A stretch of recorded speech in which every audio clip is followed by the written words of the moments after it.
Stugotz here for Blue Apron. I love Blue Apron because they make the cooking experience easy, fun, and affordable. Blue Apron is the #1 fresh ingredient and recipe delivery service in the country. To give you an example of one of their featured upcoming meals, garlic butter shrimp and corn with green bean salad and roasted purple tomatoes. Absolutely delicious. For less than $10 per person per meal, Blue Apron delivers seasonal recipes along with pre-portioned ingredients to make delicious home-cooked meals. Choose from a variety of new recipes each week, or let Blue Apron's culinary team surprise you. Recipes are not repeated within a year, so you'll never get bored. Customize your recipes each week based on your preferences. Blue Apron has several delivery options, so you can choose what fits your needs. And there's no weekly commitment, so you only get deliveries when you want them. It's that simple. Each meal comes with step-by-step, easy-to-follow recipe card and pre-portioned ingredients and can be prepared in 40 minutes or less. Guys, listen, it's simple. If I could do it, you could do it. I mean, I am awful in the kitchen,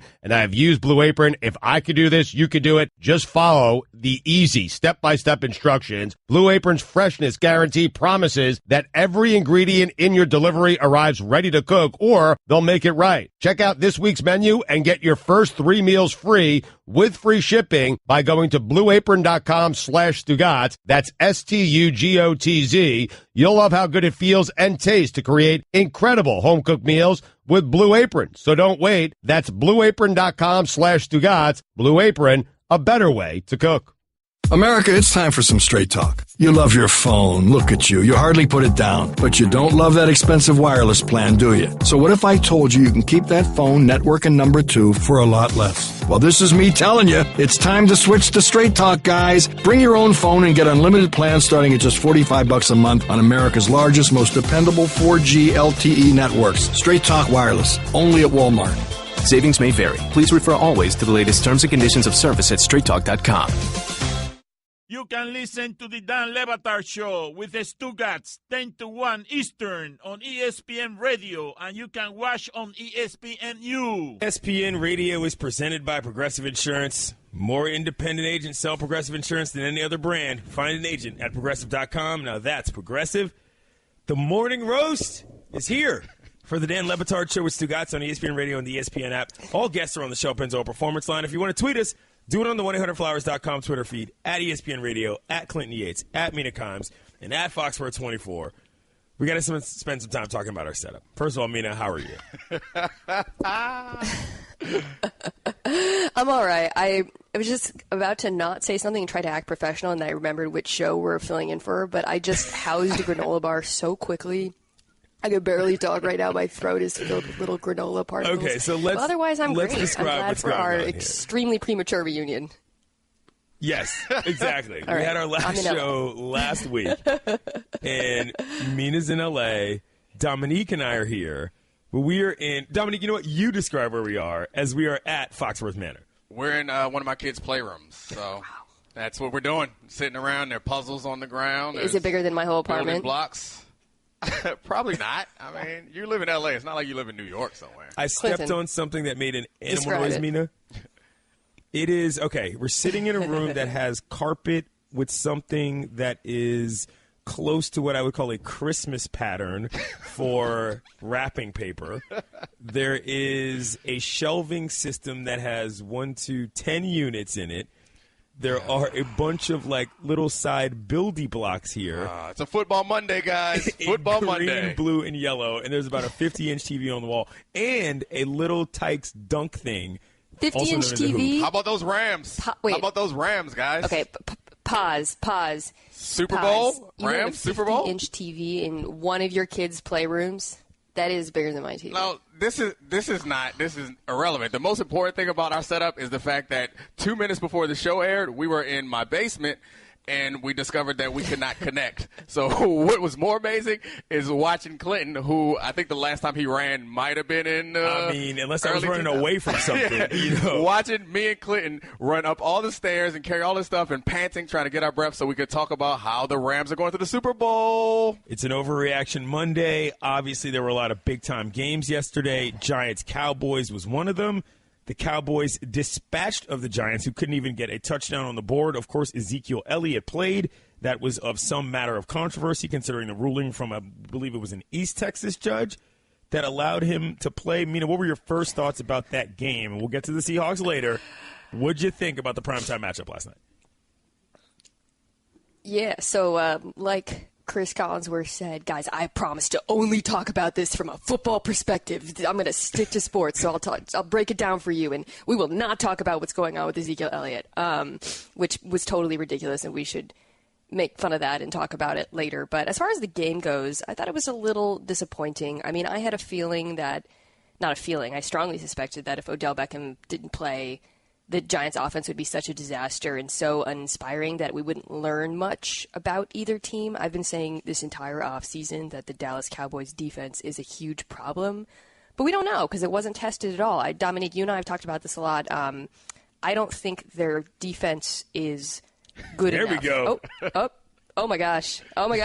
Whoa. Quadbox music. I haven't heard that in so long. Literally a week. But, yeah, otherwise, though, I thought Dak Prescott looked in mid-season form, as cliche goes. He looked about as good. And, the integration of Zeke Elliott, like, he gets a lot of credit. I mean, he gets a lot of the opposite of credit for playing behind that line. And people always say, oh, he's just a product of the system. But you really see the impact he has on that offense. The extra burst he gets is undeniable. Yeah, I thought Ezekiel Elliott was exceptional. Do you want me to keep going?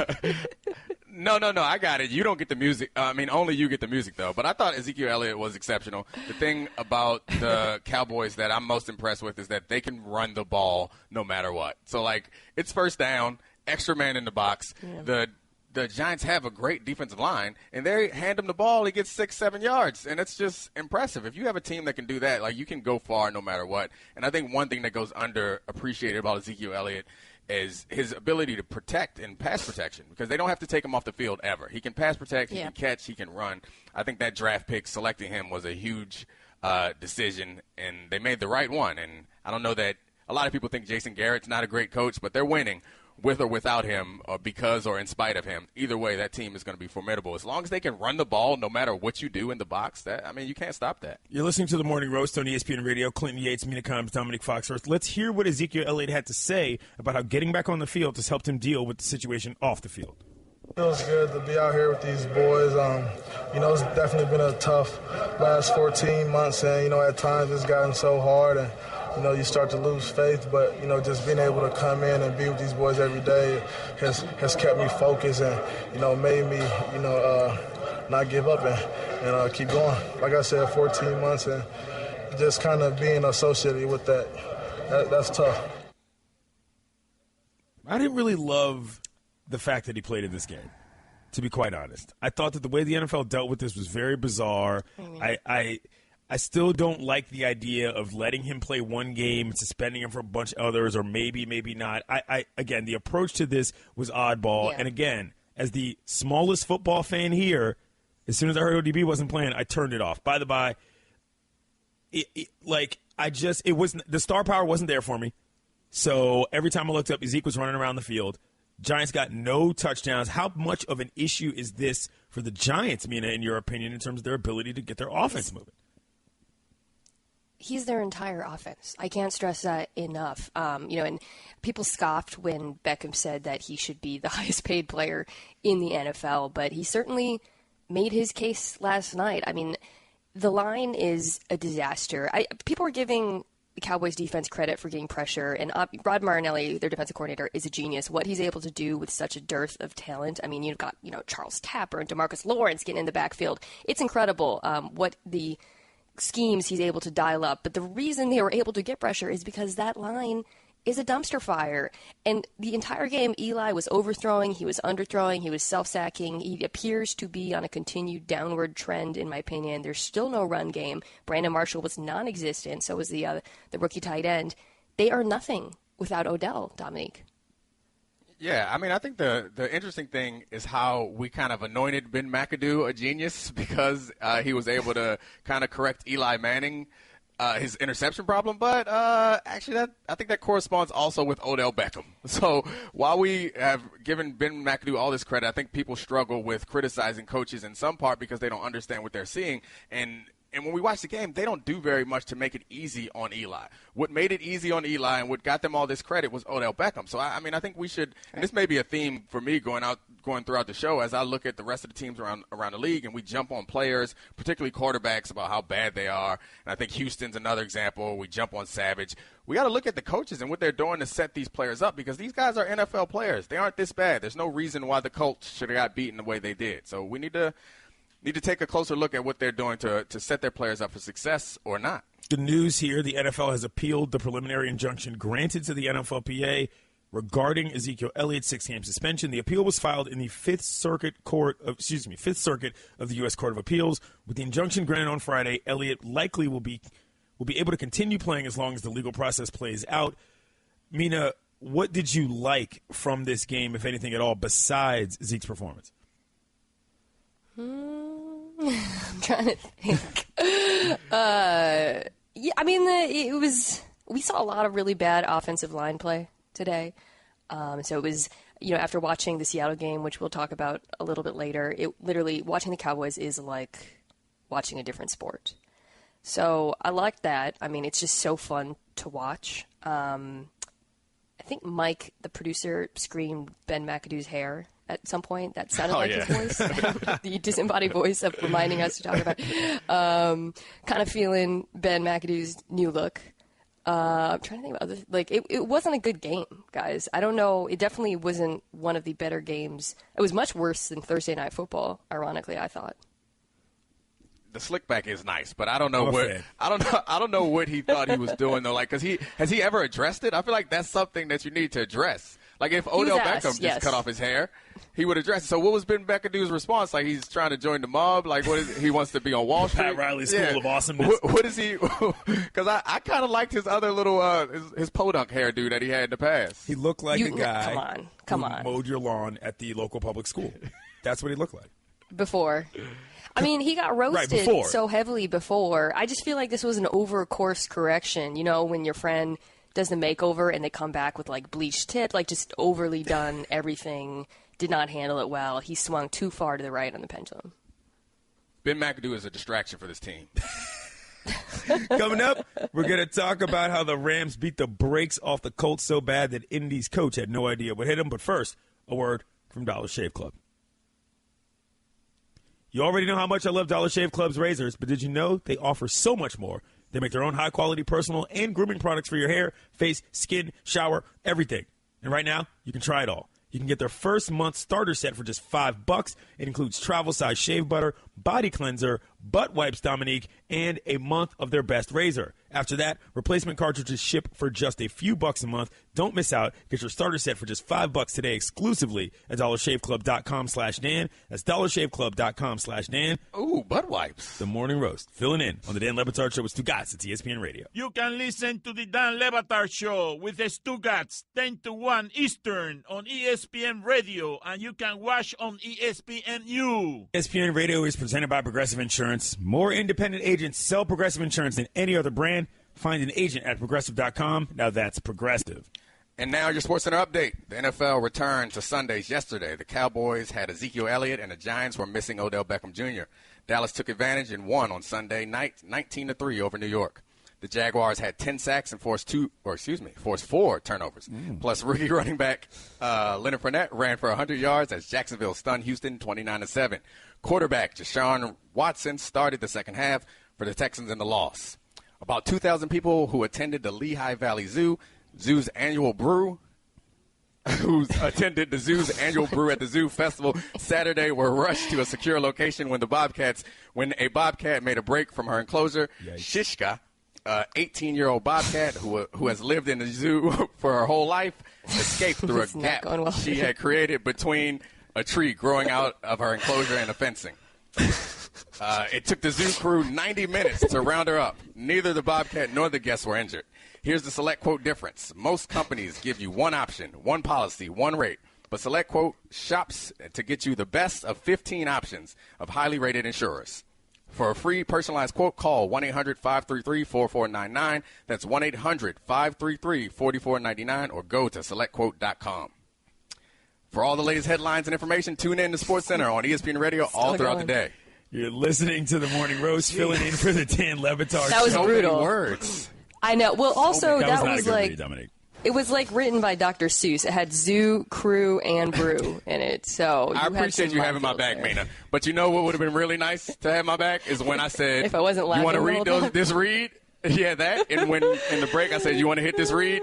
You would have said, yeah, that would have been helpful. If you want to hit us up on Twitter on the 1-800-Flowers.com Twitter feed, at Clinton Yates, at Mina Kimes, at Foxworth24. Let me explain something to you. You all know the rules.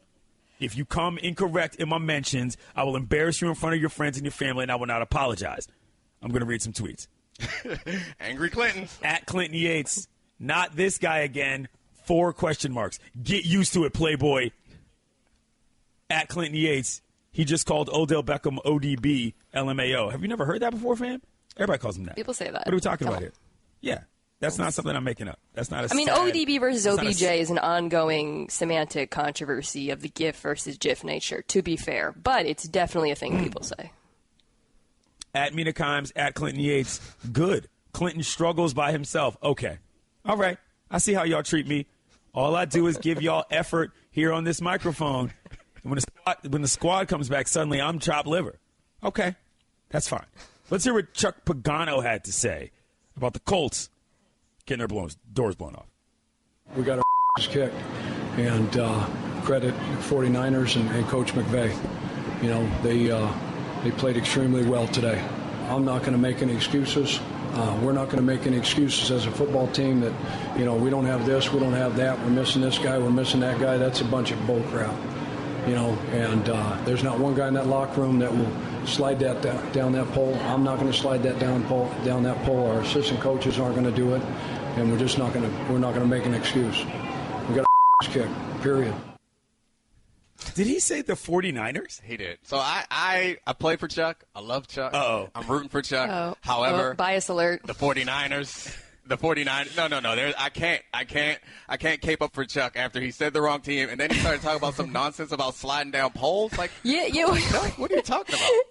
What is that like idiom? Like you're sliding down, I guess, like a slippery slope or a hill. I don't sliding down a pole just evokes some strange imagery. And to be fair, if Bill Belichick did that, people would be like, "What a boss! He don't care." But we're only laughing at it because it's Chuck Pagano. Is Chuck one of the smarter individuals you played for in the league, Dominique? Yeah, I don't think Chuck. So, being smart and being articulate are two different things. So he may not be that articulate, it doesn't seem, but he is smart. Like from a schematic standpoint, he was a good defensive coordinator. He was a good DB coach. And I mean, I was about to say that he's not a good head coach. The evidence would support that claim. However, I mean, as we all know, there's so many components that go into being a successful team. And one of those components he hasn't had, which is a competent general manager for quite some time. While he has one of the harder things to find is a talented quarterback, he's had a incompetent general manager and I'm trying to find a nice word to describe the owner. Let's just say an eccentric owner. And that's not a good situation for anybody to succeed, even if you have Andrew Luck. So that's my attempt to cape up for Chuck. But I don't know what he's talking about. He said slide down a pole, which I get maybe it's a fireman reference, but he was saying we're not going to slide the excuses down the pole. Like, what? He botched that whole analogy. For those who don't know, the Rams banged out the Colts 46-9. Mina, what did you see in this game that is going forward going to matter to you?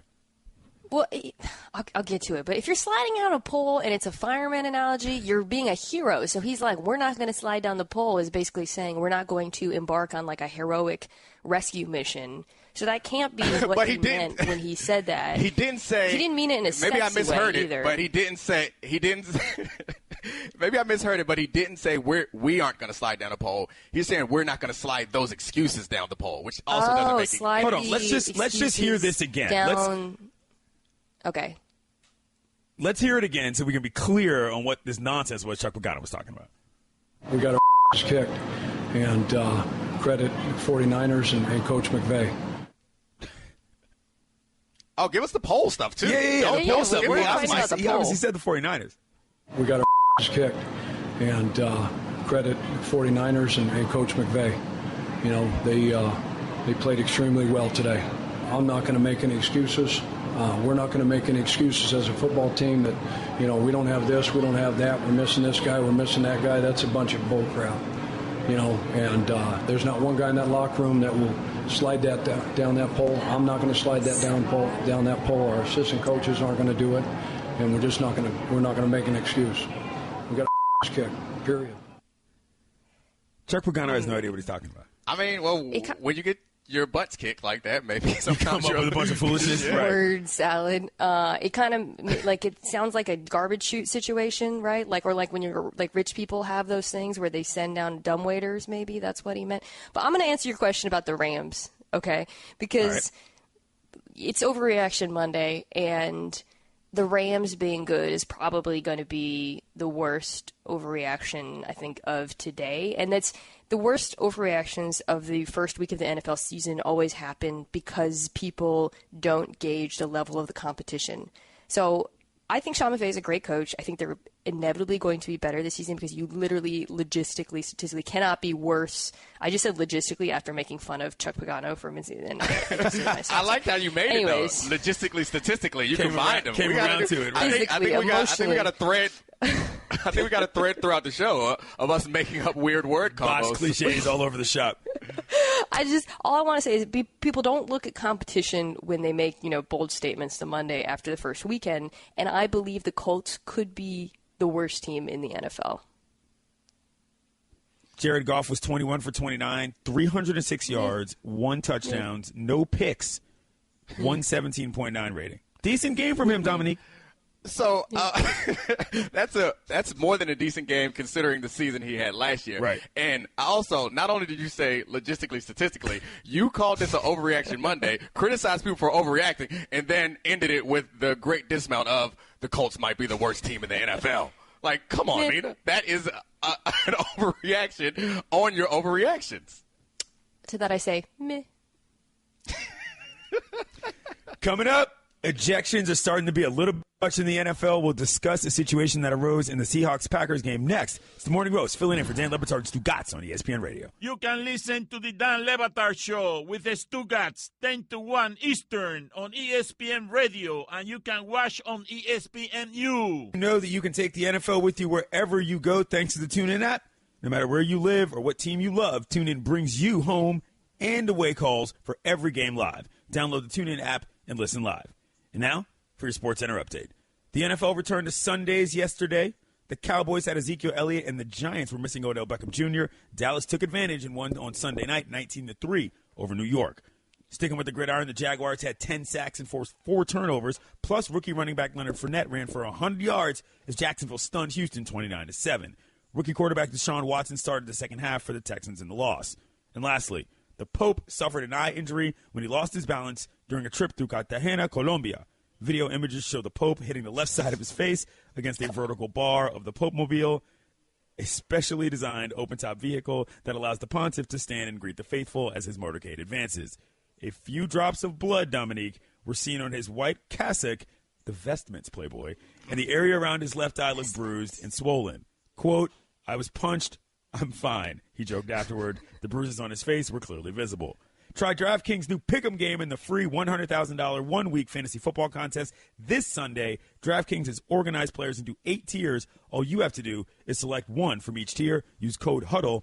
That's code HUDDLE and play free only at DraftKings.com.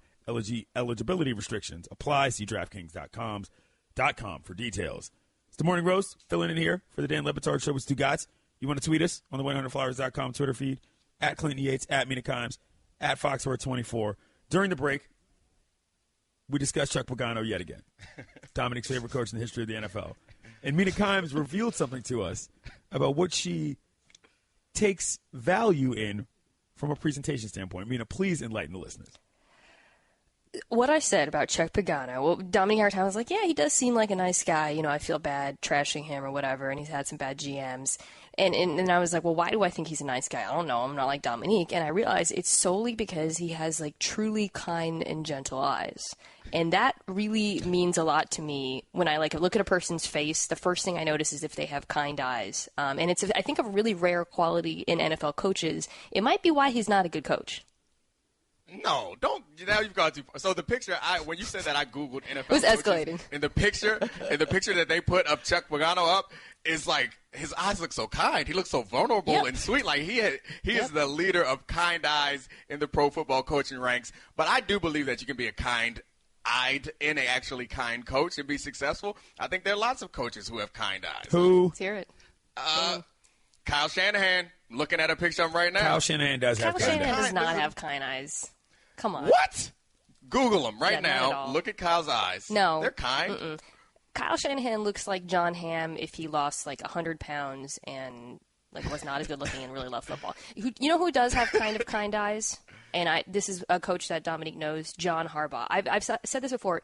If you just took – that's the difference between John and Jim Harbaugh. It's probably why Jim Harbaugh is a better coach, to be honest, is Jim Harbaugh has crazy competitor eyes and John Harbaugh has kind, sweet, gentle eyes. Pull them up. Look at the pictures. This is true. Tell me I'm wrong. John Fox, kind-eyed guy as well, in my opinion. Mike Tomlin. No. What? That was for comedic purposes. Jeez, relax, Mina. So angry. Hugh Jackson, kind eyes. Hugh Jackson does have Sean Payton. kind eyes. Sean Payton, seriously. Nope. Seriously, though, Nope. looking at Sean Payton, I mean- he's a kind-eyed person. A little bit. Au contraire, he has pretty eyes. It's different. Do we think Jason Garrett's eyes are kind? Jason No. Garrett doesn't look like he should be a football coach. He looks like a kindergarten teacher. John Fox does have really kind eyes. They're like kind of winky. Thank and when you. you Google him, half the pictures are him smiling and laughing. I just want to hang out with him. Okay, so the Seahawks played yesterday, Mina. Very awkward situation, apparently, at the end of the game. I watched this game at a Seahawks bar. There were a million idiots yelling, "Go Hawks," all the time. It was very annoying. These are your people, Mina Kimes. But it was a very interesting game because your boy, Aaron Rodgers, obviously was involved. Tell us about what was important from yesterday's game between the Seahawks and the Packers. Batard texted me, "Are you slightly torn rooting for Rodgers?" And I wrote, this is a slightly edited version of my response, "I'm rooting for him to get sacked," which he did several times.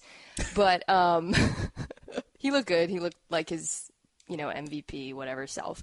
So, yeah, what the controversy or whatever is on the first drive, he threw a pick six, and it was called back. A couple things happened on the return. Cliff Averill, probably one of Seattle's best pass rushers, was called for a block to the back for Rodgers for touching his shoulder pad, in my opinion. But that wasn't the really controversial thing. The controversial thing was Jeremy Lane, the cornerback on the team. He was ejected for punching Devontae Adams, and then when they said that, they kept replaying it, and it was, one, Devontae Adams grabbed his face mask, twisted it, and pulled him down, and then he kind of shoved his forearm into his chest. But the announcers, Troy Aikman and Joe Buck, kept waiting for a punch, because that was the call, and it just never happened. So it was very confusing, like, what was going on, why did they call a punch, and why he was ejected. Let's hear what Devontae Adams had to say about that whole situation with Jeremy Lane. Really, everything happened kind of fast, so I can't really recall exactly what happened, but, it's just two real competitive dudes going at it sometimes, and, the rules are what they are. You can't throw punches, and you'll get kicked out the game if you do that, so, and plus I have a helmet on, so that's not going to do anything anyway. You're listening to the Dan Le Batard Show with Stugotz on ESPN Radio. Clinton Yates, Mina Kimes, Dominique Foxworth. You know us as the Morning Roast filling in here.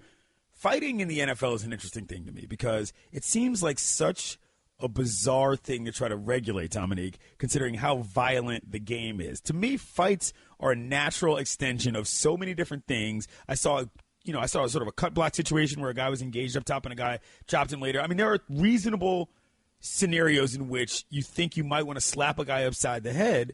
Why is the NFL so pressed about getting it out of the game, in your opinion, Fox? Well, I mean, it's interesting because there are ways to legally get retribution okay. in football. Right. It's unlike any other game. And, I've grown up in football my whole life, and it wasn't until, later in life when I started to stop playing football and get around people who play other sports to really realize how different football is from every other sport. And not just on the field schematically, but just the mindset of it. The idea of getting ready for a football game really feels like you're getting ready for something much more intense than a sporting event.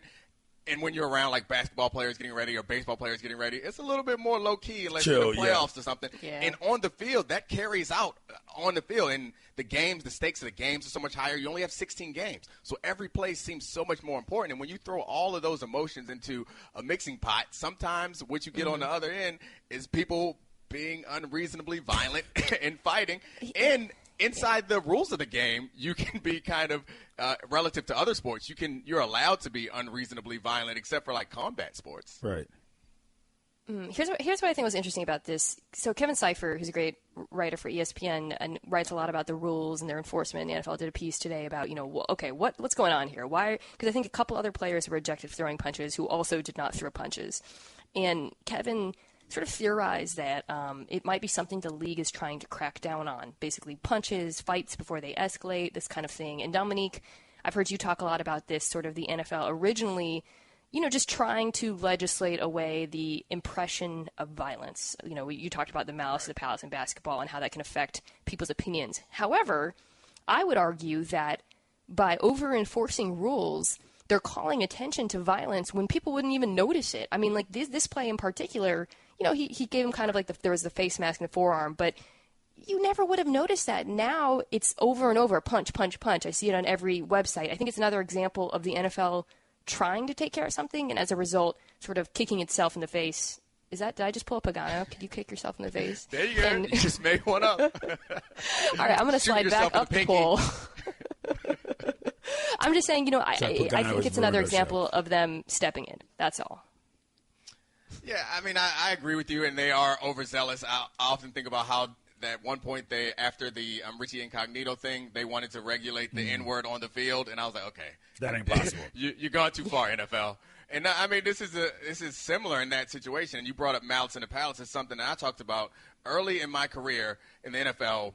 The malice in the palace happened, and the NFL was put on notice. They saw what happened to the NBA and how that image, how public and companies had an image of the NBA being kind of a league of thugs. It was cemented, and that hurt their ability to generate revenue. And the NFL saw that coming off of some high-profile issues with Ray Caruth and other guys like that. And then we had the Bengals with Pac-Man Jones and Tank Johnson getting in a lot of trouble. That's when they went from waiting for the judicial system to play its course to being a little bit quicker and more aggressive in their punishments. That's when all this Article 46 started to get out of hand and become a problem. And I think while this doesn't directly relate to that, I think it's in the same vein as they know how people view the NFL, and they're trying to stay ahead of it before it gets out of hand. They don't want to be viewed as this league of violent brutes on the field. That might play into the reason why they have loosened up their celebration. But they're overdoing they want it, people right? talking about, they want people talking about dancing in the end zone, not fist fights. Right. He's Dominic Foxworth. I'm Clayton Yates. Many comments here as well. We're the Morning Roast, filling in for the Dan Batard Show. But first, a word from Uber. This time of year, it's even tougher finding the time to balance things like spending time with your kids, or or having a date night. I'm about to die over here. Help me. Or getting together with the guys to watch the game. With wanting to earn extra money, that's why you got to drive Uber. When you drive with Uber, it's totally up to you when you work. There's no one telling you when to come in or when to go, no calling in sick or having to schedule time off. You're your own boss. You take time off when you want.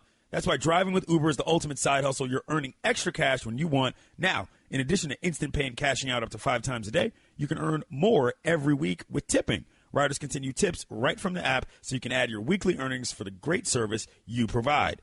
Earn extra money on your time when it works for you. Get your side hustle on, fam. Sign up to drive Uber today. That's uber.com/drive now. Uber.com/drive now. UBER.com/drive now. Certain restrictions apply. See site for details. Coming up, a lot of NFL rookies stood out yesterday. Fournette, McCaffrey, Kaiser, and more. We'll take a look at their impact on ESPN Radio. You can listen to the Dan Le Batard Show with the Stugotz 10 to 1 Eastern on ESPN Radio, and you can watch on ESPNU. You can listen to the Dan Le Batard Show with the Stugotz 10 to 1 Eastern on ESPN Radio, and you can watch on ESPNU. You can listen to the Dan Le Batard Show with the Stugotz 10 to 1 Eastern on ESPN Radio, and you can watch on ESPNU. And Le Batard Show with Stugotz on ESPN Radio, and the ESPN app is presented by Progressive Insurance. And all guests are on the show, Penzo Performance Line. You want to get at us? Tweet us on the 1-800-Flowers.com Twitter feed. At ESPN Radio, at Clinton Yates, at Mina Kimes, at Foxworth24. We're the Morning Roast, filling in here on a Monday. Right now, it's time for Straight Talk, brought to you by Straight Talk Wireless. Best phones, best networks, no contracts. I'm going to read some tweets here. At Clinton Yates. Clinton Yates is rough riding in Foxworth's playroom. Okay. I don't know what that means. I don't know what that means either. I don't know. At Clinton Yates, nobody calls him ODB. That's not an ongoing debate. You made that up. What? Nah. Everybody calls him ODB. If you did, Clinton, I am down with you reading the tweets. I'm down with you reading the tweets. However, like, this is the Le Batard audience. They are famed for their creativity. Can you at least find some good ones? Because these aren't even funny. They're garbage tweeters, Dominique. I'm okay with being insulted. Like, my feelings won't get hurt. But don't waste the radio time with garbage. Like, somebody be funny. Like, make fun of me in a good way. Point. This is true. Got to get Make smarter, fun of y'all. Dominique in a good way. At Clinton Yates, seriously, how is ESPN paying y'all? The answer to that one is easy. Direct deposit. Come on now. At Clinton Yates, trying too hard to be as cool as Foxworth 24. Dominique Foxworth will tell you Whoa. Whoa. Am I wrong? No. Dominique. I don't Dominique. disagree. I did not know your mom was on Twitter. That's pretty impressive. Exactly. So, y'all get better on Twitter. I will read them. But in the meantime, Dominique doesn't want them to be done, so we won't do them. How about that, y'all? I mean, I just want them to be funny or something. Like, just spending the first 2 minutes of the segment listening to people not be funny is a waste of time. So, my list of kind-eyed coaches. Okay, we've got an update to this. Todd Bowles, Jim Caldwell, Anthony Lynn, Hugh Jackson, and Mike Tomlin. Hold on. I need to jump in. I'm sorry. All right. These tweeters are coming at me, and I have to address this. Oh, man. I have to address this. We're doing a whole tweet segment. Thanks a God. At Clinton Yates, the reason it's funny is because ODB is obviously well known as Old Dirty Bastard of Wu-Tang Clan, morons. You think we don't know that? Oh, yeah. You think we're unfamiliar with the Wu in these streets? I'm of the age. That's the whole reason people say it. You're talking to two 30-year-old brothers plus from the East Coast. Absolutely, that's the reason why we call him ODB. It's an homage. Bird brain, Big Baby get Jesus. it together. My goodness. Dirt McGirt. Step your game up, people. McGirting it. We're not sitting Dominique, in this playroom for nothing. Why do all the black coaches in the NFL have kind eyes? Please explain. You named, I think, What is that? Mina. What are you accusing me of, Mina? Who do you think has kind eyes, Mina? Well, actually, it's funny that you say that because someone on Twitter, to call out a tweet that's not angry, asked us, this is Bass Reeves 34, what is the thing that makes eyes kind? And as I was thinking through my response, I was going to say, well, like little like they're winking at you, narrow, kind of small. I realized I was describing my own eyes, which are Korean eyes. So maybe everyone's ideas of kind eyes is just their own ethnicity. Yeah, I don't know. Marvin Lewis. We were supposed to talk about NFL rookies Does this not segment. have kind eyes. Does not. Mina Combs, you watched a whole bunch of football. Who had the best day as a rookie in your opinion? In 30 seconds, Mina Combs. Fournette looked good. He was he did what he had to do. That's what the offense needs him to do. They're going to work him really hard. I was impressed by him. And I actually was impressed by Kaiser. He was up and down, but he fought through it in a way that I'm trying to not resort to terrible NFL cliches, but I was impressed by him. I'll just say that. Deshaun Watson, I thought, had a good situation. Came in the second half. I mean, Texans yanked Sauvage early. It was first half, right? Yeah, I don't know. I don't want to. Yeah, that's rough. We'll talk about what they're doing down there in Houston at some point, but I don't think it's great. All right. Straight Talk Wireless, nationwide coverage on America's largest and most dependable 4G LTE networks. Coming up, Booger McFarland. Going to talk to him about college football. I watched Oklahoma beat the pants off of Ohio State, and that made me very happy. It's the Dan Le Batard Show on ESPN. Zebra steel pens are forged from grit, like crafted swords from ages past. A Zebra steel pen feels good the second you pick it up. As you battle your way through the day, sitting at a desk or playing in the dirt, arm yourself with a tough Zebra steel pen. It's as reliable as a sunrise, because after all, a day without sunshine is like night. Pick up your Zebra steel pens at Staples and other fine retailers. Now you've found Zen in your pen, and it's tough as steel. Daddy, where do babies come from? Honey? Mommy went to the store. Oh, well, you see, there's a mommy and a daddy, right? Right. And see, when they call Geico, they could save a bunch of money on car insurance. Oh, really? And that makes them happy? Yes, that makes them very happy. That's good. Yeah. Well, I'm glad we could have this talk, Sunshine. Geico, because saving 15% or more on car insurance is always a great answer. Daddy, where do babies come from? Honey? Mommy went to the store. Oh, well, you see, there's a mommy and a daddy, right? Right. And see, when they call Geico, they could save a bunch of money on car insurance. Oh, really? And that makes them happy? Yes, that makes them very happy. That's good. Yeah. Well, I'm glad we could have this talk, Sunshine. Geico, because saving 15% or more on car insurance is always a great answer. Stugotz here for Blue Apron. I love Blue Apron because they make the cooking experience easy, fun, and affordable. Blue Apron is the #1 fresh ingredient and recipe delivery service in the country. To give you an example of one of their featured upcoming meals, garlic butter shrimp and corn with green bean salad and roasted purple tomatoes. Absolutely delicious. For less than $10 per person per meal, Blue Apron delivers seasonal recipes along with pre-portioned ingredients to make delicious home-cooked meals. Choose from a variety of new recipes each week, or let Blue Apron's culinary team surprise you. Recipes are not repeated within a year, so you'll never get bored. Customize your recipes each week based on your preferences. Blue Apron has several delivery options, so you can choose what fits your needs. And there's no weekly commitment, so you only get deliveries when you want them. It's that simple. Each meal comes with step-by-step, easy-to-follow recipe card and pre-portioned ingredients and can be prepared in 40 minutes or less. Guys, listen, it's simple. If I could do it, you could do it. I mean, I am awful in the kitchen, and I have used Blue Apron. If I could do this, you could do it. Just follow the easy step-by-step instructions. Blue Apron's freshness guarantee promises that every ingredient in your delivery arrives ready to cook, or they'll make it right. Check out this week's menu and get your first 3 meals free with free shipping by going to blueapron.com/Stugotz. That's STUGOTZ. You'll love how good it feels and tastes to create incredible home-cooked meals with Blue Apron. So don't wait. That's blueapron.com/Stugotz. Blue Apron, a better way to cook.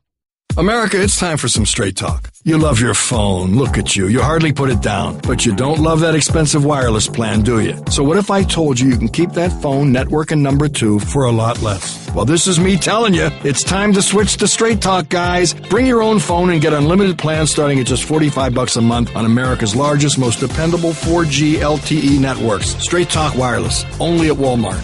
Savings may vary. Please refer always to the latest terms and conditions of service at straighttalk.com.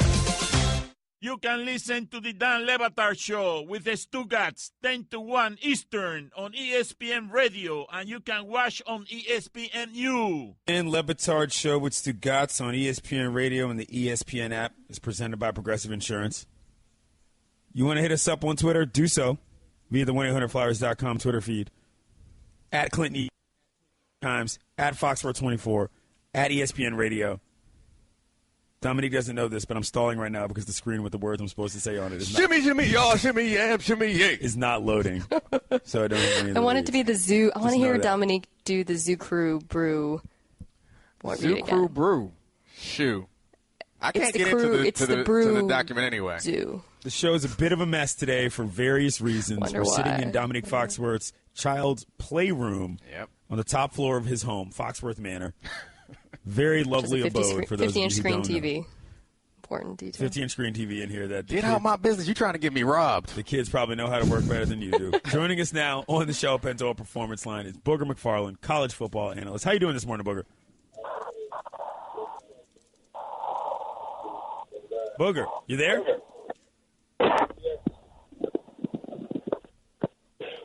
Not Sounds sure like we have Booger. Dialing, Okay. dialing a space station or something. I kind of like it. All right, well, college football. Did you watch Oklahoma, Ohio State, Dominique Foxworth? I did. Do I have to do this in my booger impersonation? No, do not do this in your Booger impersonation because then Booger's going to lay hands on you, and I don't want to have to deal with that fallout. Whoa. Don't. I'm not quite sure. Not so fast. You know, listen, if Booger and you got into a ring, Booger would pummel you into Whoa!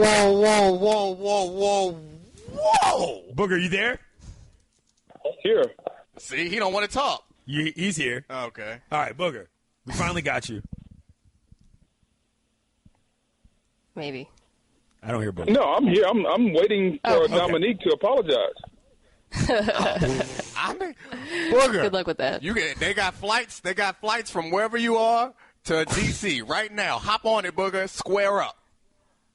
Dominique, the only thing between you and I right now is air and opportunity, and unfortunately, the air is very, very thick. Man. You got all these cliches, but I want to see them hands. That's what I want to see. I don't want to hear these cliches, trash talking. You trying to build the fight up. Who you, Conor McGregor? I don't got to sell a fight. Just make it happen. I don't even know why I want to fight you, but now I want to make it happen. Each of his hands is like the size of your head, Dominique. Oh, I love it. Okay. So you think I got to the NFL by being soft, Mina? That's what you're saying? Okay. Just ask Booger some college football questions. It's all relative. Speed is nice. Okay, can you stop Quick talking hands. now, Dominique? Can we get to the actual football, please? You're the one that set up this fight, Don King Yates. Booger McFarland, Oklahoma went into Columbus and cold smoked the Buckeyes. I thought that was going to happen the entire offseason, and it did. Did any of that game surprise you at all? Well, it surprised me, not from the Oklahoma standpoint, because Baker Mayfield has gotten a little bit better. But me, I was looking from JT Barrett's standpoint. He just is not playing very well, guys. And we can try to make excuses for JT Barrett and say the offensive coordinator and he doesn't have any receivers. But the bottom line is JT Barrett just hasn't matured and hasn't played any better as a quarterback, and I think that's an issue. And I think if he doesn't, Ohio State's going to continue to struggle. Think about this, Clinton. Their last 12 quarters of football, going back to the Clemson Fiesta Bowl, going back to Indiana Week 1, and now Oklahoma, they've played really 10 bad quarters of offensive football, and JT Barrett has been at the helm of all of them. Lamar Jackson, what do you have to say about Lamar Jackson's performance this weekend, and how do you protect his season and maybe even his NFL career going forward? Yeah. Here's what I'll say. Lamar Jackson has gotten better, Dominique. I was a guy that was really, really down on Lamar, not because he wasn't the best player last year. I just thought that they used him in a way that wasn't going to set him up for the NFL. Like, in my opinion, I do not think he's an NFL quarterback. I think he's more of a receiver in the NFL, and I think eventually, if he wants to succeed and have a long career, I think he needs to do that at receiver. Now, as far as this year, he's been phenomenal so far. I love what he's doing. He's gotten better as a passer. His ability to throw the football down the field. He made one throw in the North Carolina game that epitomizes, to me, where he is right now. He eluded the cornerback on the blitz, stepped up, and he dropped a dime on North Carolina. That, to me, shows the maturation of him as a passer. Now, can he continue to do that throughout the season? As far as the NFL, I just don't see him having a successful career as a quarterback. I think he needs to be a wide receiver. Not that he can't play quarterback, but if he wants to be successful, I need to put him in wide receiver for my benefit. Booger, I was really blown away by Baker Mayfield, but a lot of quarterbacks I felt like stock rose this week. And being more of an NFL person, I tend to watch these games through the lens of I'm the Jets fan, who are we going to take? And I feel like that picture has gotten a little muddled. I was always a Sam Darnold person, especially after last season, even small sample size. But man, Baker looked great. Rosen's looks incredible. Who, in your mind, who is the number one quarterback right now? Wow. First of all, it's not going to be Baker, and nobody's drafting 6-foot quarterbacks number one overall. By the way, the Jets are terrible, so it's going to be a long year for you. When you look at the quarterbacks, the guy that's going to get the most attention is going to be Sam Darnold. I think from an athletic standpoint and a measurable standpoint, not that means anything, he's going to be the guy that's going to get all the attention. But look at a guy that can absolutely sprint for the pocket. I like the kid out at UCLA and Josh Rosen. I just don't know what his maturity level is. I mean, here's a guy, he pulled a Dominique. He had a hot tub in his dorm room, hanging out, although it was inflatable. I'm not really sure what his maturity level is. If he can get that together, I think his ability as a pure passer is off the charts, and I look forward to seeing how he progresses throughout the season. And hopefully the Jets don't get him because, I mean, the Jets are terrible, man. How can you still be a fan of the Jets? I'm not. I'm a Seahawks fan. I was just saying, if I'm a Jets fan, I'm stoked after this weekend. All these quarterbacks look great.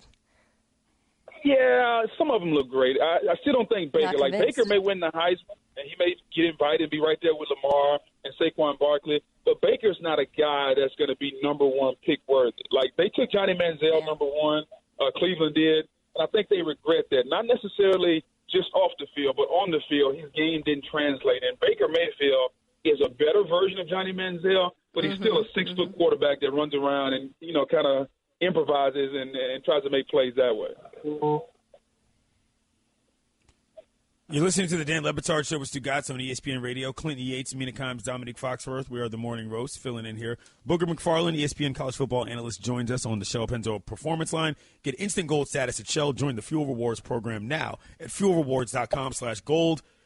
Booger, what did you think of Nick Saban's comments that he probably didn't deserve his $11 million salary? Well, hopefully he was saying that he deserved more. I mean, when you understand that he's the greatest coach of our era, maybe the greatest coach of all time, and then you think about this. They pay him more money to coach a football team than they pay probably the entire U.S. Congress or Senate combined. I mean, here's a guy who's making $11 million from a standpoint of a salary. We're not talking about the endorsements and things that he gets otherwise. So I understand what he means. I mean, think about us as a football player, Dominique. They pay us more money than they do doctors who operate on brains, and we all know which is the more important job. So we as athletes are very, very blessed to have this job. We understand that we're probably not worthy of the money we're getting, but this is the economy we live in, and this is what they pay us, and so I think we're very fortunate to have these jobs. And I think Nick Saban is also. Speak for yourself, Booger. You find a doc that can run a 4.3. I'm trying to be people a little politically correct. I know you make more money than I do, so I'm just trying to bring you in, too. No, no chance, Booger. You on TV all the time. So I got one final question for you. Of all the coaches in college sports or college football, who has the kindest eyes? The kindest eyes? It's a good one, right, Mina? Wow. I've never really looked at a coach's eyes. Urban Meyer kind of has. Then how you know what kind of man he is if you can't look in his eyes? Oh, but I just don't really stare at him, though. You were saying, Booger, Urban Meyer? Well, I'm saying that I'm not really looking at a guy's eyes. Urban Meyer has the devilish eyes. I guess if I had to pick one, a guy's eyes that when you look at him, you're like, okay, he's kind of friendly. Maybe I'll go with David Shaw out of Stanford because I like David, and quite frankly, I can't come up with another coach that. Yeah, Booger, really good pick. His eyes long enough to remember. David Shaw's a great pick. All right, he's Booger McFarland. He's an ESPN college football analyst. Thank you, Booger. Anytime. Y'all take it easy. Y'all guys do a good job, man. Thank you. I appreciate that. Now, it's time for your SportsCenter update. The NFL returned to Sundays yesterday. The Colts missed Andrew Luck and just about everything else, losing 46-9 in Los Angeles to the Rams. Jared Goff had over 300 yards passing in the win. Staying on the gridiron, the Falcons started off right, beating the Bears in Chicago 23-17. Tight end Austin Hooper had 128 yards receiving and 2 touchdowns. And breaking news, kiddos, Kyle Shanahan, head coach of the San Francisco 49ers, has kind eyes. This time of year is tough, balancing free time with wanting to earn extra money. Get your side hustle on and drive with Uber to earn extra money on your time when it works for you. Sign up today at uber.com/drive now. Certain restrictions apply. See site for details. This segment has been a bit of a mess. Messing it. Just saying. We try to do our thing, Mina, and sort of try to come with the Le Batardian style, but this has been a little bit all over the place, Mina. Your thoughts? We pulled multiple Paganos, I'd say, which is the thing I'm planning on saying going forward. I think I pull at least 2 Paganos a day on average. P per A. No, shoot, I just pulled another Pagano. 3 a day. P per D. My P per D ratio is pretty high. You got to define a Pagano, though. I don't think that everyone knows what a Pagano is. Reset that for those who just tuned in this hour. All right. First of all, there's like a tiny delay between us guys, and the half-split second between when I make a bad joke and you guys indulge me by laughing is murdering my confidence so hard. Is this what it's like to be painfully unfunny? Now I know. So pulling a Pagano is when you are just talking and I'm going to pull a Pagano as I'm explaining how to pull a Pagano, the ultimate meta Pagano, stage 4 Pagano. It's when you just screw up your words and you say a phrase that doesn't make sense. It's inspired by Pagano saying that they weren't going to I'm not going to send those excuses down the pole, or we're not going to go down that pole, which also sounds like a Frank Ocean song. Wow. I don't know what happened to this show. This delay is totally off the rails. And by the way, all you all who are asking me what I thought about Baker planting that flag on the field at Ohio State, I tweeted this yesterday. I'll say it again. when the town is named after Columbus, all unwanted flag planting is immediately fair game. Just so you know that. I'm Clinton Yates. Dominic Foxworth is here, as is Mina Kimes. We're the Morning Roast, filling in for Dan Le Batard Show on ESPN Radio. What a segment. You can listen to the Dan Le Batard Show with the Stugotz 10 to 1 Eastern on ESPN Radio, and you can watch on ESPNU. The Le Batard Show with Stugotz on ESPN Radio and the ESPN app is presented by Progressive Insurance. All guests appear via the Shell Pennzoil Performance Line. And if you're just like everybody else in my mentions, you can tweet us something idiotic on the 1-800-Flowers.com Twitter feed, at Clinton Yates, at Mina Kimes, at Foxworth24, at ESPN Radio. All sorts of people in my mentions saying that we didn't ask Booger McFarland about the OBJ-ODB controversy. I realize Booger McFarland went to LSU. I am not asking Booger his opinion on this. I am telling you people what me and everybody else I know calls him. It is a random nickname. Odell Beckham is his name. Therefore, ODB makes sense. He plays in New York City. You know who was from New York City? That would be ODB of the Wu-Tang Clan. Case closed. Dominic Foxworth, speaking of rapping, you mentioned something about bars on Twitter. You like that? You like that, guys? You like that? I don't agree with you on ODB. I'm just going to say it. That's fine. That's fine. No, you just say case closed. I'm just like, the case is not closed. I agree with you. Reopen the case? I'm going to just the case is open now? Crack it open. I'm just going to crack it open. Okay. I'm just going to speak for the dissenters. I feel like in the beginning it was ODB and then it transitioned to OBJ. Now, that doesn't mean you can't say ODB. I think it's clever. I agree with you. Like, the reasons for it make sense. But I do feel like it's, 60-40 OBJ at this point. That's all. Dominique? I personally prefer, this you mentioned earlier that it's like GIF versus GIF. Like, I like GIF, even though I know that the creator said GIF because the word is graphic, so you go GIF. And I understand that by the rules, OBJ would be better, but I just it's because I'm 34 and I grew up on the East Coast. Anytime I can reference Big Baby Jesus, Dirt McGirt, old dirty bastard, I am a fan of that. I'm never turning down a chance to mention ODB. End of story. So like in the GIF one, I'll go against the good reasoning because I think the reasoning's on your side, Mina, but ODB is just so much more fun to say.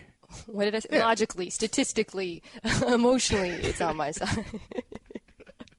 Dominic, you tweeted at somebody this weekend. Yeah, so I tweeted, you guys know the HP commercial that has the rapping teacher? Absolutely. And they Great play commercial. it so often. Of course. And so I just don't like that commercial, so I tweeted about how I hate that rapping teacher guy, and it got a lot of reaction. And the next day, the rapping teacher guy himself tweeted at me, like, nothing but love, bruh. And so then I felt like an awful human being, and I had to clarify, I'm sorry, sir. I don't actually hate you. I just think that commercial's whack, and they did you no favors because the line that they pulled out and they put in the song is him saying remainders are the remain. Like, what? That's not rapping. That's nonsense. And then he posted some other video of him spitting over the Cardi B beat, and I actually thought that was pretty nice. So I rescind my hate for the HP rapping teacher, and we're now best buds on Twitter.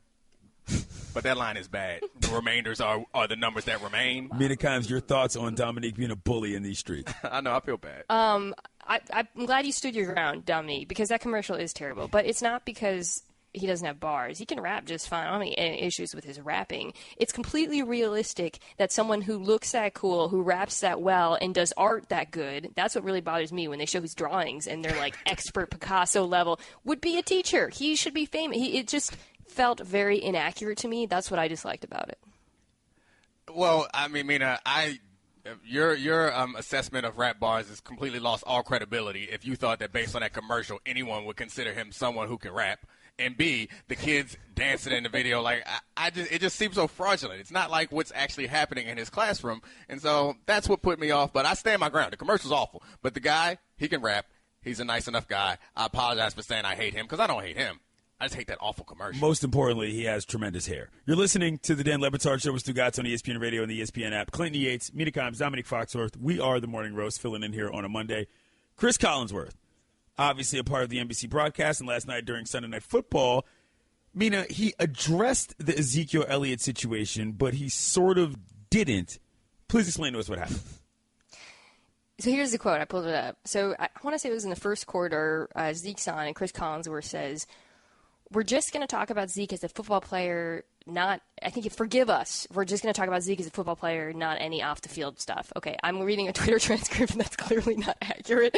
I'm sure he didn't say off-the-field stuff, but that was correctly the gist of it, which was, him saying, listen, I just want to talk about football. He kind of stick to sports-sid himself, in a way, which I thought was way worse than if they had said nothing, right? But I think they should have said something, and so I tweeted this, and people are coming to my mention saying, well, he doesn't have to editorialize, and it's complicated, and a couple things. One, you're right, he doesn't have to editorialize, but he literally could just report what happened because it is actually extremely material to, the Dallas Cowboys season, right? Because this case is still up in the air, and he's one of their best players, and B, it's the biggest story in the NFL, okay? So for him to say, I'm just going to stick to football, you literally talk about off-the-field stuff all the time. I mean, we've been hearing about J.J. Watt around the clock, and that's deserved and great, but there's a double standard. You can't just pick and choose your spots. We're only going to talk about the good off-the-field stuff or the pleasant stuff. So it really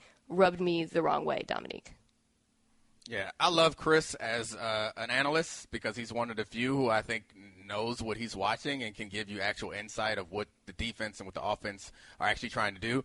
So many analysts kind of blow it and mistake zones for man and do those sorts of things and don't understand different parts or intricacies of the game. So I'll give him that credit there. But I agree with you.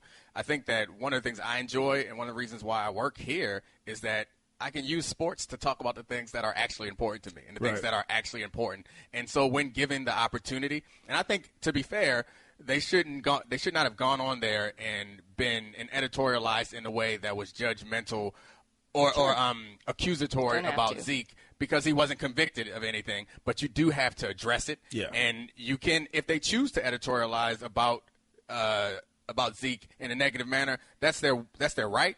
But I think I see those as opportunities to speak to all of the country and people who may avoid these things otherwise. Like, I see those as opportunities. It's never good, but you can make the best of that situation. And as much as I love Chris, I was disappointed. And it's his right to make that decision, but I was disappointed that he didn't delve into it with any depth at all. Yeah, news is news. And from a simple editorial judgment standpoint, taking that approach, not exactly the mature way to go about things.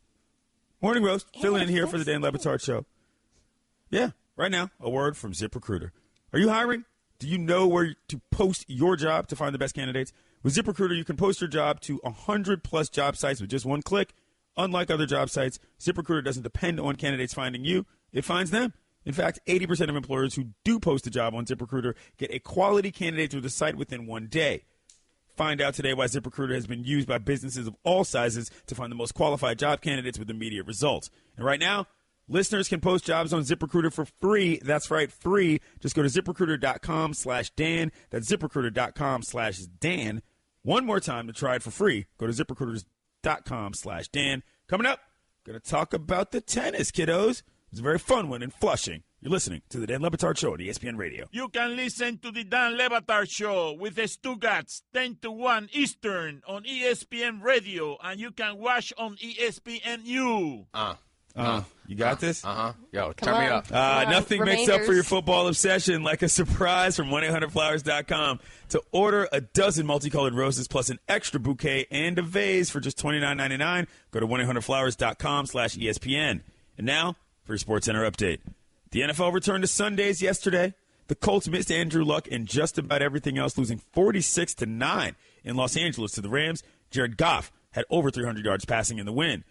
And on the gridiron, of course, Week 1 in the NFL continues tonight with a doubleheader on ESPN. The Saints travel to Minnesota to take on the Vikings in the first game, and the Broncos host the L.A. Chargers in the nightcap. Coverage starts at 7 Eastern. Monday Night Countdown starts at 5 Eastern on ESPN.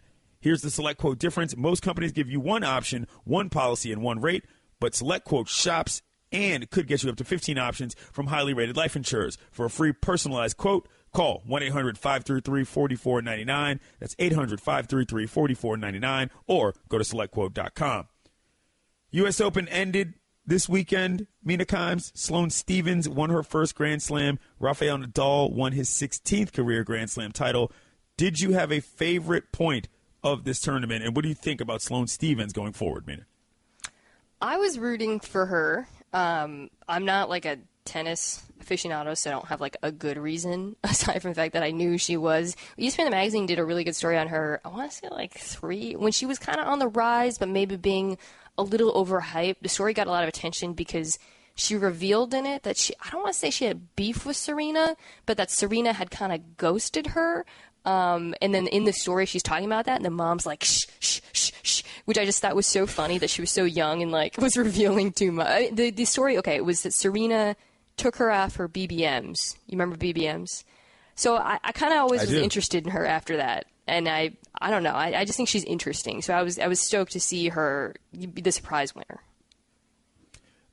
When we were on Around the Horn, Mina, they asked us a question of whether or not women's tennis was back for the Americans. Yeah. And I said it's obvious that that's the case. I mean, if you've got 4 people whose names – I mean, Dominic, did you know who all 4 of those people were? Yes. Coco Vandeweghe, Madison Keys, Sloane Stephens, and Venus Williams. I mean, like, if you've got 4 household names in the tournament on your soil, you're absolutely back. I don't know what more you could ask for. I don't know that I would consider them complete household names in every household. Like, it's not like they're not on, like, LeBron James or – OBJ relative to tennis is what I'm saying. But they're big stars. There are plenty of Final Fours in tennis where I'm like, no idea who anybody I know is. one guy or one girl, but I mean, is tennis back is a weird question because I don't think tennis ever went anywhere. As long as Serena and Venus have been in, I've cared. And my favorite part of this tournament was when Sloane got that check and her reaction to that $3+ million check was so real. And it just led me to thinking, like, they need to go. I know that tennis is a little bit stuffy, but we need to go in sports where you have prize money like that, we need it in straight cash. Like, they need to wheel that out there and roll it up. Carry on. Yeah, or a duffel bag. I just want them to bring out a Louis duffel bag with $3 million in it and hand it to somebody, or just like a backhoe with just cash in it and dump it. Backhoe. Okay, wait. Time out. Yeah. What would be the funniest way to present a cash prize to an athlete?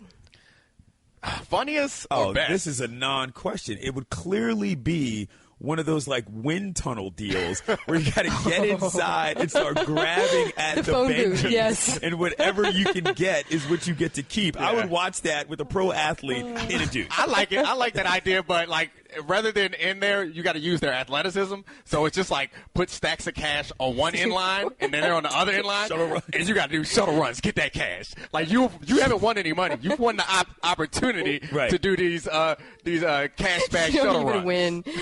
They used to always rent those. I think there were like phone booths, or Clinton, the wind tunnel type things where they would blow in the money, and they'd always have them at like school fairs and stuff. And they just stressed me out so much. Like, I don't want to go in there. What if I can't get in? It was like too stressful for me to envision even being in the phone booth.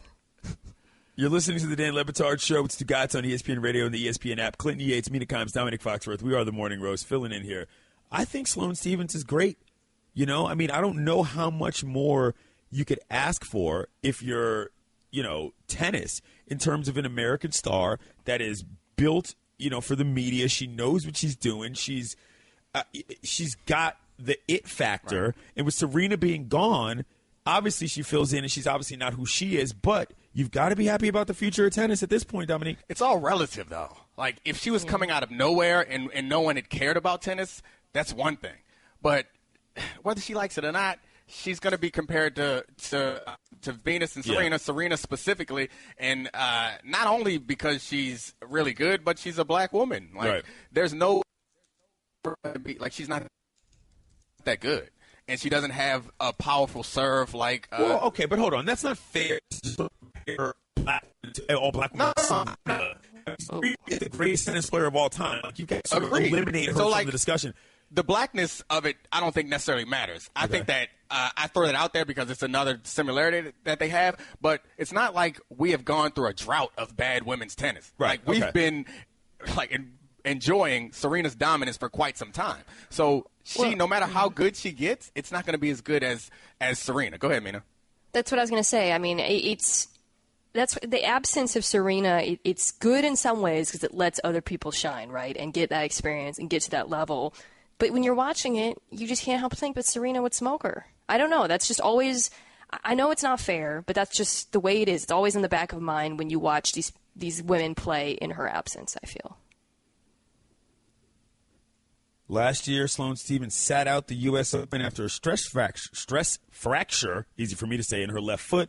She made her season debut at Wimbledon in July after surgery, lost in the first round, and lost her next match in Washington, and is then gone 15-2 since. Now, word from Upside. If you travel for business, you know it's a game of wins and losses. Having an open seat next to you on your flight, that's a win. The person in front of you reclining the seat, that's a loss, fam. Buying your business trip at Upside.com, well, that's not just a win. That's a triple win, Dominique. Number one is Upside has the absolute best available prices for flights, hotels, and rental cars. Win number two is that Upside will reward you with a gift card to places like Amazon.com every time you buy a business trip. And number three is the amazing 6-star treatment from Upside's customer service specialists, who they call navigators. Upside navigators are instantly accessible 24/7 on the Upside app, even reaching out to you to help avoid a problem before it happens. And I'm going to start your Upside Stick 6-star treatment right now. Go to Upside.com and use the code DAN, and you'll get a minimum $100 gift card to Amazon.com. That's code DAN for a minimum $100 gift card to Amazon.com when you buy your next business trip at Upside.com. Upside.com. You deserve a better business trip. Minimum purchase required. See site for complete details. Coming up, top 5, kiddos. You're listening to the Dan Le Batard Show with the Morning Roast filling in on ESPN Radio.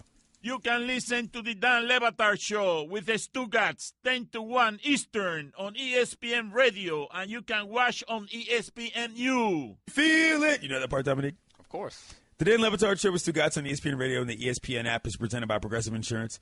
All guests appear via the show Penn's own performance line. And if you got something idiotic to say, hit me up on the 1-800-Flowers.com Twitter feed, at Clinton Yates, at Mina Kimes, at Foxroad24, at ESPN Radio. We're brought to you by Upside. Now save big on travel and get a big gift card every trip you buy. You'll love Upside.com. That's Upside.com. I've been a little harsh on the tweeters today. Yeah, but you ask for the tweets every segment, and then you spend the entire literally break started the show asking for it. about the tweets. I'm working mind games. I got to train these listeners. Remember, kiddos, if you don't like me, you're liable to listen longer than if you do. Anyway, it's time for Top 5. We're going to bring back what we brought up earlier in the show, which was about coaches. Mina Kimes, take it away. All right, so we've been talking all day about the very important question of, can coaches with kind eyes be good at their jobs? Because we're riffing off of Chuck Pagano, who my take earlier was that his eyes are too kind, and that's why he's not a good coach, which I think is bulletproof, actually. Nobody's really proved otherwise. So on the other side of that, I'm going to do the top 5 angriest eyes or least kind eyes coaches. And Alrighty. I think you'll see a trend, which is a lot of these guys are good coaches. So number 5, this is a guy Dominique mentioned earlier. I think he was just trolling us, Mike Tomlin. So he doesn't look mean per se, but you know how Dominique does that thing where when he is trying to be like angry and surprised at the same time, he puts an H in front of the W, like, what? Mike Tomlin is like the visual manifestation of that sound. Dominique, make the sound. He has intense eyes. Yes. He has intense eyes. Make the sound for the listeners so they know what I'm talking about, though. What? There you go. Moving along. 5. 4, I've got Adam Gase, who I maintain, even though nobody agrees with me, looks like Putin. Wow. He looks like Putin. I'm sorry. He just does. I'm just pointing out what I think is fairly obvious. I'm I don't know that I would consider. Go ahead. Sorry. Putin have not kind eyes. I'm not saying anything about that. That's just a comparison I'd like to make. All right, number 3. This is one that caught my attention yesterday. Doug Marrone, Jags coach, wearing that like full sweatsuit action, Super Jacksonville on the sideline. He kind of has like a Jeffrey Tambor vibe to him in Arrested Development, and he looks angry all the time. Okay. We're getting to, so obviously number 2, Belichick. That's like a given. Yeah. Well, his eyes are really dark. Like the pupils are very large and angry, I've noticed. All right. And then number 1 he looks like a guy who for spends me, a lot of time in dark rooms. Yeah, and like then they put him out in the daylight, and he has like trouble adjusting, and he's like, Right. Okay, number one for me. I don't know if you'll agree with this one, but Jim Caldwell, Lions coach, he always looks like he is walking next to his teenage daughter who is inappropriately dressed and is angry because people are checking her out. That's the vibe I'm picking up. So Jim Caldwell has the best coaching eyes, is what you're saying? Like disappointed, resentful, and resigned all at the same time. So can we build this perfect coach with other attributes from other coaches? Because I need Andy Reid's mustache on my coach. So we go Caldwell's eyes, we go Reid's mustache, Tomlin's hairline. Got to do Harbaugh's jaw. No. Got to get the jaw/chin factor with Pete Carroll. Got to have a sturdy jawline so people know you're serious when you're talking to grown men about grown men stuff, Dominique. But if you're going to go, you can separate the jaw from the chin. But if you're going chin, you got to go down to Houston. Get that Bill O'Brien dimple true. chin. I forgot about that guy. That dimple chin means business. I forgot about that. The dimple chin. It's a sign of power. It's a power dimple. I think so. It's like, didn't Bill Cowher used to have that? He was like the only coach with the dimple chin back in the day. I mean, that's a kind way to call that chin, just so we're being clear. Oh, yeah. I mean, I'm on the radio. Who do you think the best-looking coach in the league is? Oh, this is a great question. I mean, Kyle Shanahan really vaulted up the list when he became a head coach, and so did Sean McVay. Just they're very young, so I feel like they're top 5 at least. Mike Tomlin. I think Tomlin is the best-looking man who's a head coach in the league. Yeah. I mean, that hairline is fierce. I don't think it's even close. We're going to unleash hell here in December. Well played there, Mike. Splash. Appreciate that. You're listening to The Morning Roast, filling in for Dan Le Batard Show on ESPN Radio. Clinton Yates, Mina Kimes, Dominic Foxworth. Do you think I have angry eyes? It's hard because I knew know this was going to end like, here, and I didn't want to say anything. I don't think you have angry eyes, no. Okay. I think your general disposition is that of aggressive. Yes, that is a fact. I think that people sometimes misassociate that with angry and might say you have angry eyes. Your eyes are quite kind, actually. I'm looking into them right now. Thank you. Okay. I think your general disposition is that of aggressive. That's true. Mina, do you think I have angry Twitter eyes? bio. No, I think you have very animated eyes, though, which are not kind eyes. Like, kind eyes never look lively as yours. Yours look very lively. Okay. It's not bad. You have kind eyes. For all those of you listening, I'm a very pretty man. He means Asian when he says that, by the way. Oh, my gosh. You can get away with saying that. I can't say anything like that because that's not what I meant. Yeah, you say a lot of things that I can't follow up on either. Let it sit there. Let it Getting get awkward. I like it. Getting real awkward. Lean in. Swim in this awkward, folks. Should I read Treading some tweets? water. I can read some tweets. I'm not going to read any tweets. You know which sport has the coaches with the most angry eyes? Go ahead. Hockey. Easily. Hockey coaches are all angry-eyed dudes, and there's no way around that. It's almost like you have to be an angry-eyed guy to stand behind a bench and yell at dudes with skates and blades on their feet.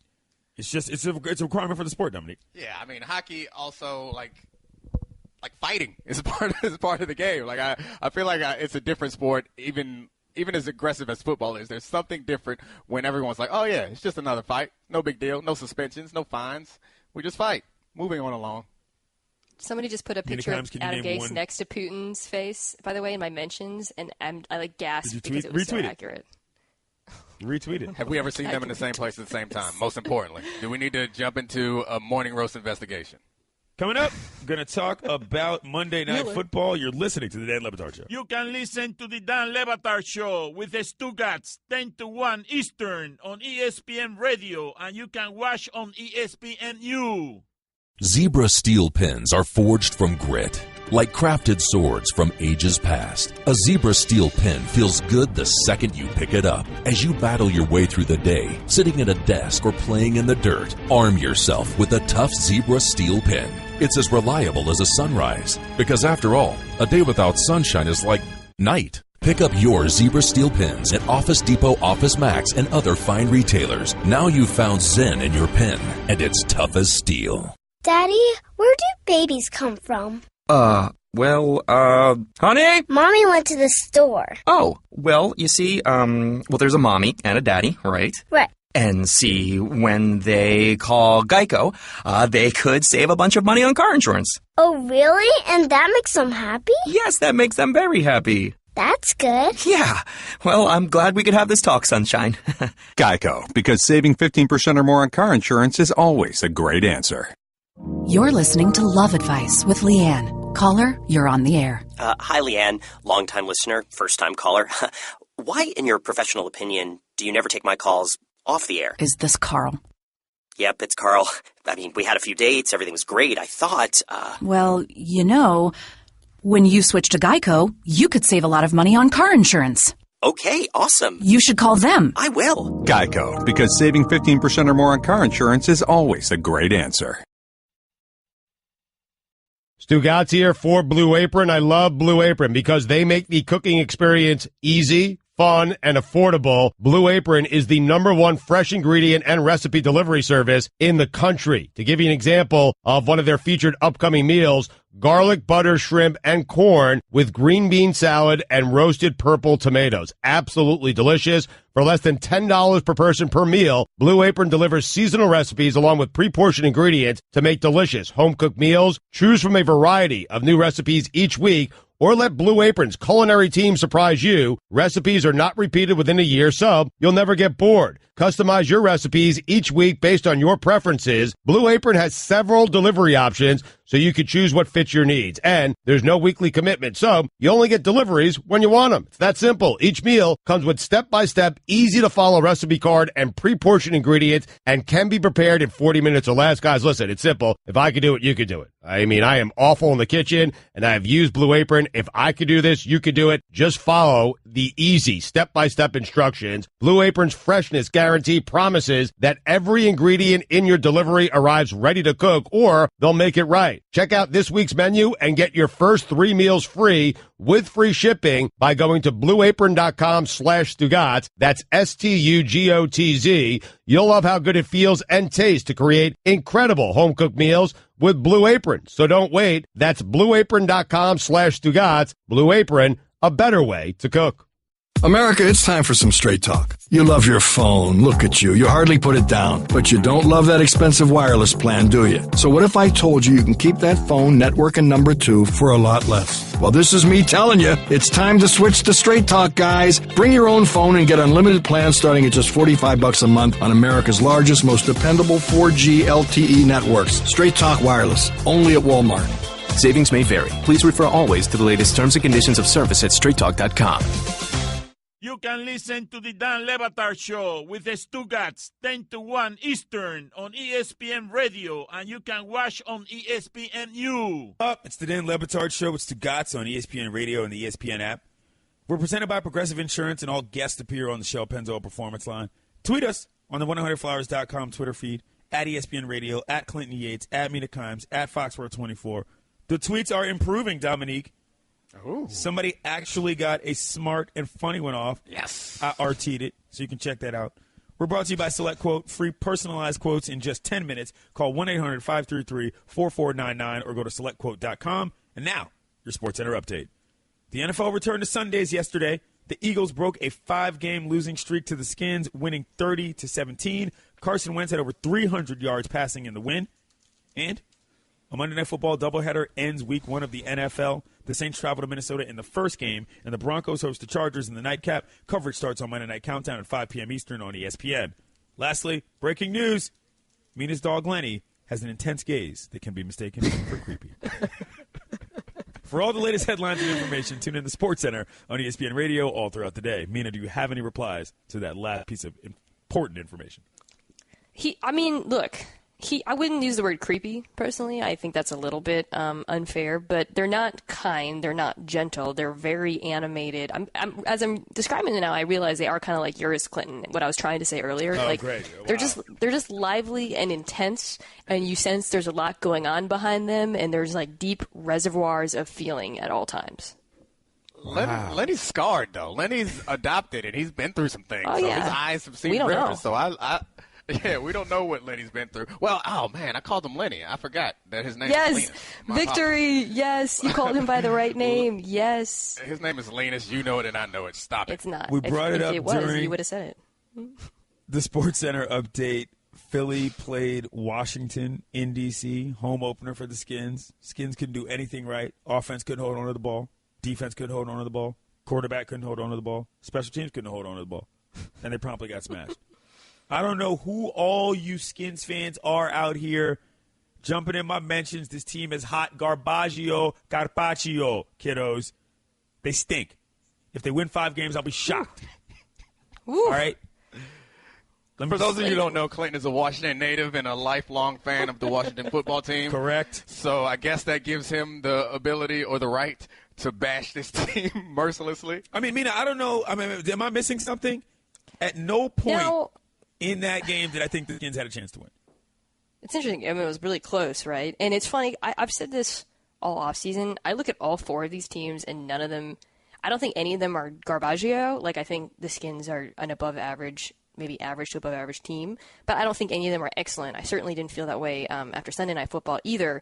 I actually picked the Eagles to both win this game and potentially win the division, and I'm not quite sure if I'm as confident after last night. I think the Eagles' defense is phenomenal, in especially their front 7. I mean, we really saw, the aggressive pass rush. Losing Darby potentially for a few weeks, the cornerback could be a problem because they don't have a lot of depth in their secondary. But Carson Wentz, I don't think he looked that much better than Kirk Cousins, to be honest. He was getting a lot of praise for some of the plays he was making, but he only made good plays when sort of the play broke down. It was kind of sandlot stuff. He didn't seem to have, I think, improved timing or pocket presence at all, which is what I was looking for in this game. Well, I mean, it's the first game, and I think the thing that both of these teams have as an advantage that it appears no one else or very few teams have in the league is an offensive line. So, I mean, Kurt got sacked 4 times, so the offensive line wasn't holding up as much as we'd liked. But fumbled twice. Yeah, we look around the league, and that's something that it seems that very few teams have is that type of protection. So that's looking up for both of those teams. And I'm not talking directly to you or your Seahawks. So relax, Mina. Like relax. I know well, let's jump into that then. I mean, I've been avoiding. Hold on. Before we get to that, first of all, you're listening to the Dan Le Batard Show with Stugotz on ESPN Radio and the ESPN app. The Morning Roast filling in here on a Monday. We got news from Mort. Eagles cornerback Ronald Darby's dislocated ankle suffered Sunday will not require surgery, a team source confirmed after an MRI. Doug Peterson is expected to offer more clarity on Darby's status shortly. Surgery would have meant that Darby would have missed the entire season. Did you see that injury, Dominique? It was gross. I didn't see it, but dislocated ankle sounds nasty. Awful. All right, now you guys can argue about the Seahawks. Run along. I mean, there's nothing to argue about. Your offensive line is terrible, which means that your offense is garbage. And Russell Wilson had a tough time because the offensive line wasn't there. But when he did have time, it wasn't like he was a world beater or any of those. I thought. Yeah, so, I mean, that's the excuse going forward is that even when they do protect him, he's going to see ghosts. Like, when have they had a great offensive line? They haven't. But I think, so much of offensive game planning is script and rhythm and, getting 4 or 5 yards, from the running backs and being able to have manageable third downs. And the Seahawks actually is interesting. The yards per attempt of both teams were not that far off from each other, I believe. I don't have it in front of me, but they're very close. But the Green Bay Packers converted 9 of 16 for third downs. The Seahawks converted 3 of 12, Paganoing all over the place. So you can't win games on offense if you convert. Convert is a really hard word to say. 3 of 12 third downs. You just can't. So I do blame Russell Wilson, Dominique. I thought he did not look fantastic, but again, it's so hard for any quarterback, and I have to say this about Eli last night too, a few guys around the league, to get into a rhythm if you are going to get blasted on every other play. Even if you have time, it's just very difficult to get right back up and be excellent. Watching the Seahawks makes me think of 2 players. One, Colin Kaepernick, because he almost was in there. It makes me think of that. And it also makes me think of Marshawn Lynch. Brandon. Race talk. We're not doing race talk. Just throwing it out there. Excellent. It also makes me think of Marshawn Lynch, who I went on record saying that he wasn't going to be Marshawn of old, and maybe he'll wear down as the season goes on. But he ran over Jarrell Casey, who is a Pro Bowl caliber defensive lineman.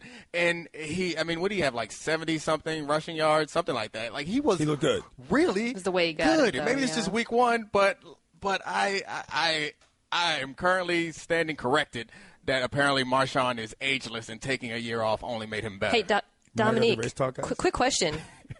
Wait, guys, are the Raiders for real? I'm the one who told you all the Raiders are going to win the Super Bowl via Marshawn Lynch and head out of town. Of course the Raiders are for real. That ain't happening. Is Jacksonville for real? Let's just do Are They For Real? Hit the music, Mike. Yeah. Let's do this. Is there music? Let's do it.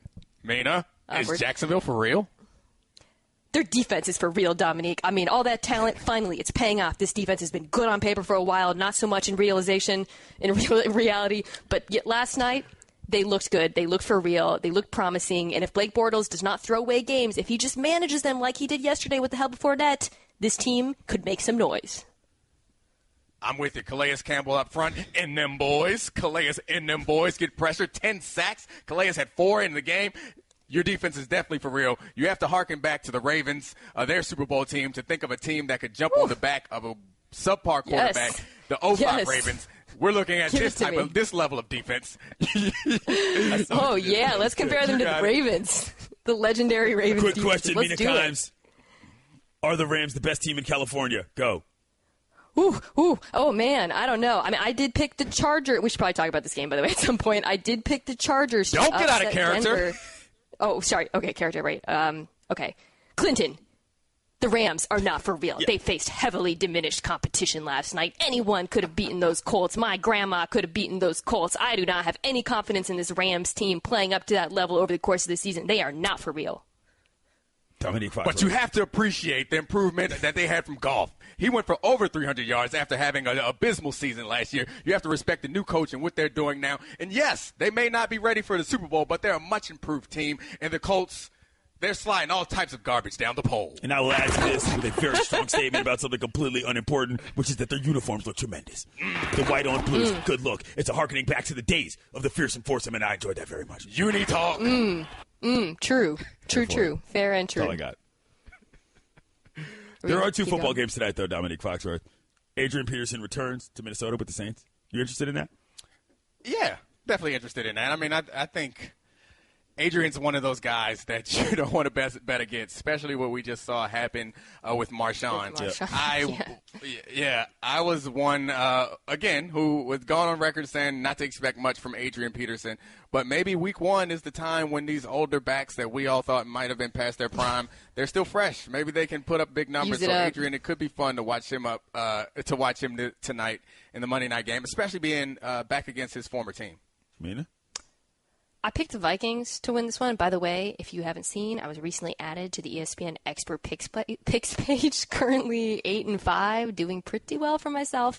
The reason I picked the Vikings is I love Drew Brees. I do not love Drew Brees on the road. I do not love him on the road against this Vikings defense, which I do believe is for real, by the way, to use that parlance. So I think it could be a close game. I do think Peterson will be extra motivated. It's obviously his revenge game right out the gate is pretty nice. But I still think the Vikings defense is going to overwhelm, this Saints offense. She's Mina Kimes. I'm Clinton Yates. He's Dominic Foxworth. We're the Morning Roast, filling in on the Dan Le Batard Show. And now, a word from Advance Auto Parts. At Advance Auto Parts, they know how much your car means to you. That's why they have helpful, friendly experts that can help you keep your car running smoothly. Knowledgeable team members that can answer any questions you may have about your car, whether you need new windshield wipers, want to install a new air filter, or need to change your oil. They have everything you need. There's an Advance Auto Parts store near you. Talk to the knowledgeable team members at your local Advance Auto Parts store. Advance Auto Parts, let's get you back on the road. Coming up, there's a late game in Monday Night Football as well. We'll talk about that on the other side. It's the Morning Roast, filling in on the Dan Le Batard Show with Stugotz on ESPN Radio. You can listen to the Dan Le Batard Show with the Stugotz 10 to 1 Eastern on ESPN Radio, and you can watch on ESPNU. Le Batard Show with Stugotz on ESPN Radio is brought to you by Upside. Now save big on travel and get a big gift card every trip you buy. You'll love Upside.com. That's Upside.com. We talked last segment about Monday Night Football. The Saints travel to Minnesota. That's the early game. Starts at 7:10. The late game, however, slightly more intriguing matchup that involves Mina Kimes' Los Angeles Chargers facing off against the Denver Broncos. But quickly, before Mina goes, Dominique, tell us what you said during the break about the commercial you saw for this game. They were advertising the doubleheader, and so there are 2 games. So they had the games listed in the middle, and on either side they had a star player. One side they had Drew Brees to advertise one game. Yep. Then the other side they had Von Miller to advertise the other game, and it hit me at that moment. Like, if your guy is a defensive guy, if the promotional player is a defensive guy, you don't have a chance. Right. Like, your team's going to stink. And if you can't find one person to represent your team, and not that Vaughn is great. I love Vaughn. He's as impactful as it's just about any offensive player, but people want to advertise the game with touchdown getters. If you don't got no touchdown getters that people are excited to see, your team probably sucks. So I was just looking through the rest of the league to see whose number one advertiser is going to be a defensive guy, and it's not looking good for the Broncos because I know guys on that offense, but it's nobody that makes me excited. No, they don't have any weapons that I would think of. Thomas What do you think about this game? doesn't make you excited? No. It's not saying that we're not good. That he's not good. Demaryius is good. But they have good offensive enough. weapons, but it's not. Can you imagine if? Yeah, you imagine Demaryius Thomas as like a draw. Like, I don't see him as a draw in the same way that like Odell Beckham would be. Like, your team's not in trouble if that's your guy. Yeah, I mean, with these quarterbacks, too. That first breakout season he had with Manning, he did look like he was poised to be a star, but, you know, as much as we've been talking about how Odell Beckham Jr. is the Giants' offense, and he's the star of the team, and they need him so much, he still needs – you got to have a quarterback who can throw it to you. I picked the Chargers, Clinton, because – which is it's an upset, I think, or it was when I picked them. I don't know if the line's moved since then, but I really like this team. They – obviously Rivers is the official face of the program, according to this advertisement, but they got a really nice defense in San Diego. They improved a lot last season. By the end of the year, advanced metrics were showing that they were like a top 10 defense just by efficiency. And, I mean, Joey Bosa, I believe, has the ability to be one of the top 3 to 4 pass rushers in the NFL. Melvin Ingram and Jatavis Brown, really nice players. Their secondary, now that Jason Barrett's back, is really good. Casey Hayward's on the other side. I just really like this team. So I know they're underdogs. I know it's hard to win in Denver. I know it's hard to put up a lot of points against that defense. But I think they might be a sleeper team. They could, make some noise. Hey-oh, you're listening to the Dan Le Batard Show with Stugotz on ESPN Radio. Clinton Yates, Mina Kimes, Dominic Foxworth, The Morning Rose, filling in. Mina, what is the L.A. buzz regarding the Chargers? I'm very interested to know how the town is taking to this football team at this point. I realize it's only week 1, but what have you heard around town in terms of how people feel about them coming back? I've heard nothing. There's zero buzz. It's like negative buzz in this town. But there wasn't buzz for the Rams either. I think the only team that people seem to care about, just based on my anecdotal experience, is the Raiders, to be honest. I've yet to see a Chargers fan in the wild. What? Mina, let me just say this. Okay. You are one of the smartest and best NFL analysts who goes deep on what's actually happening on the field and also gives us great metrics to support your assessments. But it is so clear that you are a child of football television because you do something that's weird that not very many people do. A lot of guys who cover sports don't know anything about sports, so they rely on nonsense cliches like gonna make some noise. You, on the other hand, know a lot and actually understand, and then you give us a list of great, phenomenal metrics and insights, and then you always cap it off with some garbage cliche, like make some noise, and you try to do it to like make fun of yourself a little bit. But I know, Mina, you talk football. He's right. I thought that was our thing, make some noise. Is that not our joke? No. Have I been misinterpreting this whole time? Have you guys been making fun of me behind my back every time I say make some noise? What he's trying to say is that you are looks? smarter than that. No, Mina, I know it's our joke, but it's also something that you do. That's not the only one. Like, throughout this entire show, throughout all the shows that we do, even our podcast that we do, the Nickel Package. I was going to say, I know what's happening here. Get it out What's happening here is that there have been things, Mina, that Dominic wanted to air that he wasn't going to do with just you in the building. But now that I'm here, he can triangulate these complaints that have now spilled over to the pod that you all are doing on your own. So I'm going to let you all fight this one out. So, we have a podcast part of the nickel yes. package, Minority Thursdays. It's fantastic. And one of the things that you brought up today, talking about how important a receiver can be to offense, I think that should be one of our big questions, because I think we disagree a little bit on the importance of particular players. Like, you can build an offense around a non-quarterback, but that's another conversation. But I don't have a problem with your cliche mixture. I just think it's funny, because a lot of guys rely on it because they don't understand what they're talking about, or they are too lazy to do the research.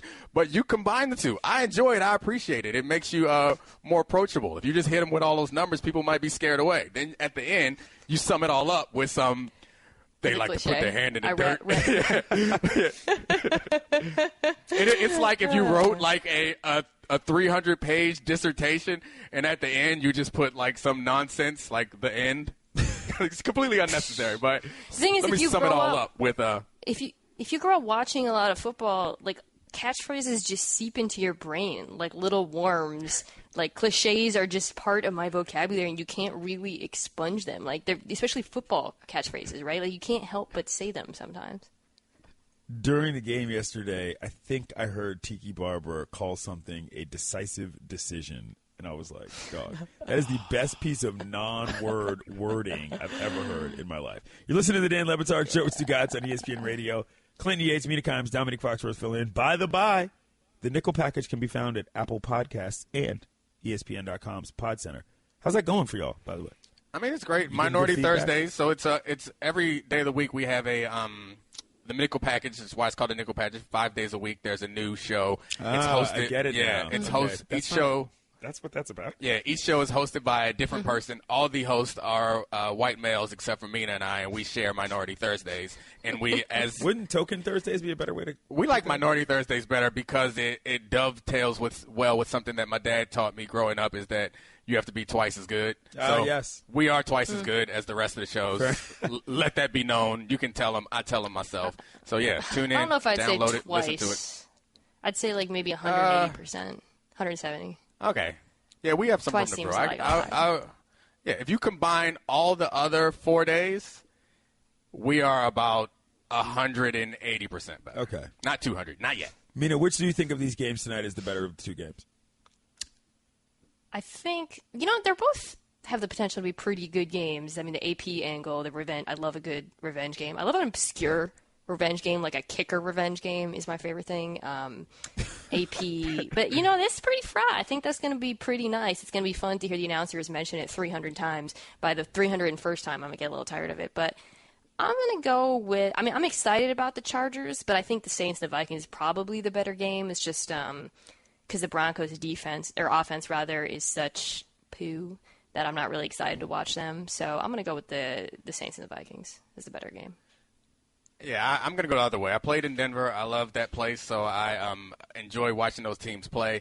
And when those teams match up, those division rivals, you can throw out the record books. We knew it was coming. That's all. It was coming. That was all just for my meager. Do these teams? Joke. Wait, Dominique. Would you say these teams don't like each other very much? They just plain don't like each other. Coming up, we're going to talk about baseball. More importantly, we're going to talk about champagne. You're listening to the Dan Le Batard Show. Second down and 9. You can listen to the Dan Le Batard Show with the Stugotz 10 to 1 Eastern on ESPN Radio, and you can watch on ESPNU. Makes up for your football obsession like a surprise from 1-800-Flowers.com. To order a dozen multicolored roses plus an extra bouquet and a vase for just $29.99, go to 1-800-Flowers.com/ESPN. And now, your Sports Center update. My Nationals, Dominique, clinched the NL East after the Braves beat the Marlins. They're the first team to clinch a division this year in Major League Baseball. Shout out Natties. This is my excited voice. And on to football. A Monday Night Football doubleheader ends week 1 of the NFL. The Saints travel to Minnesota in the first game, and the Broncos host the Chargers in the nightcap. Coverage starts on Monday Night Countdown at 5 p.m. Eastern on ESPN. And lastly, 2 people are in custody after police say they threw objects over a fence at the White House. The suspects threw the objects over the north fence Monday morning, the Secret Service said on Twitter. A Secret Service agent told NBC's Peter Alexander a sign and a yoga mat were thrown. Pennsylvania Avenue and Lafayette Park remain closed to pedestrians. Idiots. Up your bourbon game. Larceny Wheated Bourbon is the key. It's award-winning, small-batch bourbon made with more wheat for a smoother taste. Unlock the smoothness of Larceny Bourbon today. Think wisely, Drink wisely. Larceny Bourbon, Bardstown, Kentucky. 46% alcohol by volume. For all the latest headlines and information, tune in to SportsCenter on ESPN Radio all throughout the day. Joining us right now, speaking of the Nationals, undefeated contributor Daniel Schifferall on the Shell Pennzoil Performance Line. Dan, you were in the ballpark yesterday. Please describe to me, starting with when the end of the game actually happened, how this all went, because that celebration looked crazy. Yeah, so going into the game, the Nationals' magic number was 2, so they needed to win, and they needed the Marlins to lose to the Braves in order to have their celebration. So Nationals win. They win pretty convincingly. You know, Strasburg shuts them out, and essentially everything gets shut down, is put on pause because they have to wait to the end of the Braves game. And so the clubhouse was closed. The fans decided to stay till after the game was over because they wanted to see what was going on with the Braves game. They put the game up on the Jumbotron, and they were essentially cheering as if the Nationals were playing on the field. It was very bizarre. They were playing hype-up music, and the fans were starting to do the tomahawk chop, rooting on the Braves. It was very, very weird. Yeah, it was quite the scene. So they were all essentially Braves fans, and the Braves eventually did rally. They would tie the game in the ninth, and they won it 2 innings later. And at that point, that's when the fireworks go off, and then the players came back onto the field after waiting in the clubhouse for about 90 minutes. And then after they tossed a couple of, items into the crowd, the division championship gear, they went in, and that's when the champagne was popped. Okay, so hold on. You're telling me there was a 90-minute delay between the end of the ninth and when they actually started? I mean, that's a long time. That's half a baseball game in most times. Yeah, it was really weird because it looked like for a minute there that the Marlins were going to win. They were up 3 runs in the ninth inning, and then they blew it. So it went into extra innings, and it took a lot longer than they would have hoped. They thought it was only going to be maybe a 20 to 30-minute delay between the end of the Nats game and the end of the Braves game, but that's just the way it worked out. And it was sort of like this waiting game. They were really hoping that they would clinch yesterday. They did not want to have to wait because they have an off day today. So if they, had a good time yesterday, they could have a party Sunday night and have today off. And so they were really, really rooting for it. They didn't think that it was going to happen because it looked like the Marlins were going to hold on, but they got their celebration. We're talking with Daniel Schifferall, undefeated contributor on the Shell Pennzoil Performance Line. You're listening to the Dan Batard Show with Stugotz on ESPN Radio. Clinton Yates, Mina Kimes, Dominic Foxworth, The Morning Roast, filling in here. So, Dan, what did you see in the locker room that stood out to you? Was there anything unique that's worth reporting that we would be interested by seeing in the celebration? Yeah, well, this is the first time I've actually had a chance to cover one of these. And, for all the talk, and I know you guys have talked about this on the Morning Roast before, that, baseball kind of has this reputation of being straight-laced and, guys aren't really passionate on the field. Well, this is the one tradition in baseball that I think everybody can get behind. I mean, is it a little over the top? Sure, but who cares? It's fun. So you go in there, they're popping bubbly, they're playing Migos, they were running through the entire Culture album as the celebration was going. It's like, how do you not love this? I mean, it was great. It was very entertaining. The whole organization was down there. Owner, the ownership group, GM, front office. It was a lot of fun.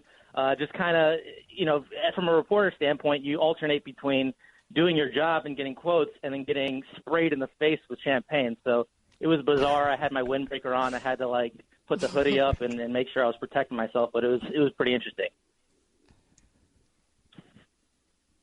Mina? Oh, hey, sorry. I got caught on the delay again. So let's talk about the Nationals. I mean, right now at this point, would you say what are their chances of going, taking the whole thing? Well, I think the big thing is their health. They had a lot of injuries this year, even though they won the division running away. Jason Worth went down for a while. He came back. Trey Turner went down. And then, of course, the big one is Bryce Harper with the bone bruise. He suffered that about 3 or 4 weeks ago. So essentially their chances come down to whether or not Bryce Harper can get back in time for the playoffs. They think he can. We'll see. He just started throwing the other day. So I think if he can come back healthy, that lineup is dangerous. Their pitching, their rotation is about as good as it's ever been with Max Scherzer, Steven Strasburg, and Gio Gonzalez at the top. So I think they feel pretty good. And with the Dodgers kind of sliding here a little bit, I think they have to feel even more confident, I should say. He's Daniel Schifferau. He writes about baseball for various places, and you can find him on Twitter at DSHIF. He's got all sorts of videos from last night. It looked like a fun time. Thanks, Daniel. Yep, thanks a lot. Dominique? Yes, sir. You ever pop bottles in the locker room? Absolutely. After a win? Oh, yeah. After my rookie year, we won the division. And I remember very clearly the locker room. It was at home. We won the division. I think it was against Oakland. It was the second to last game. And I remember the celebration in the locker room was intense.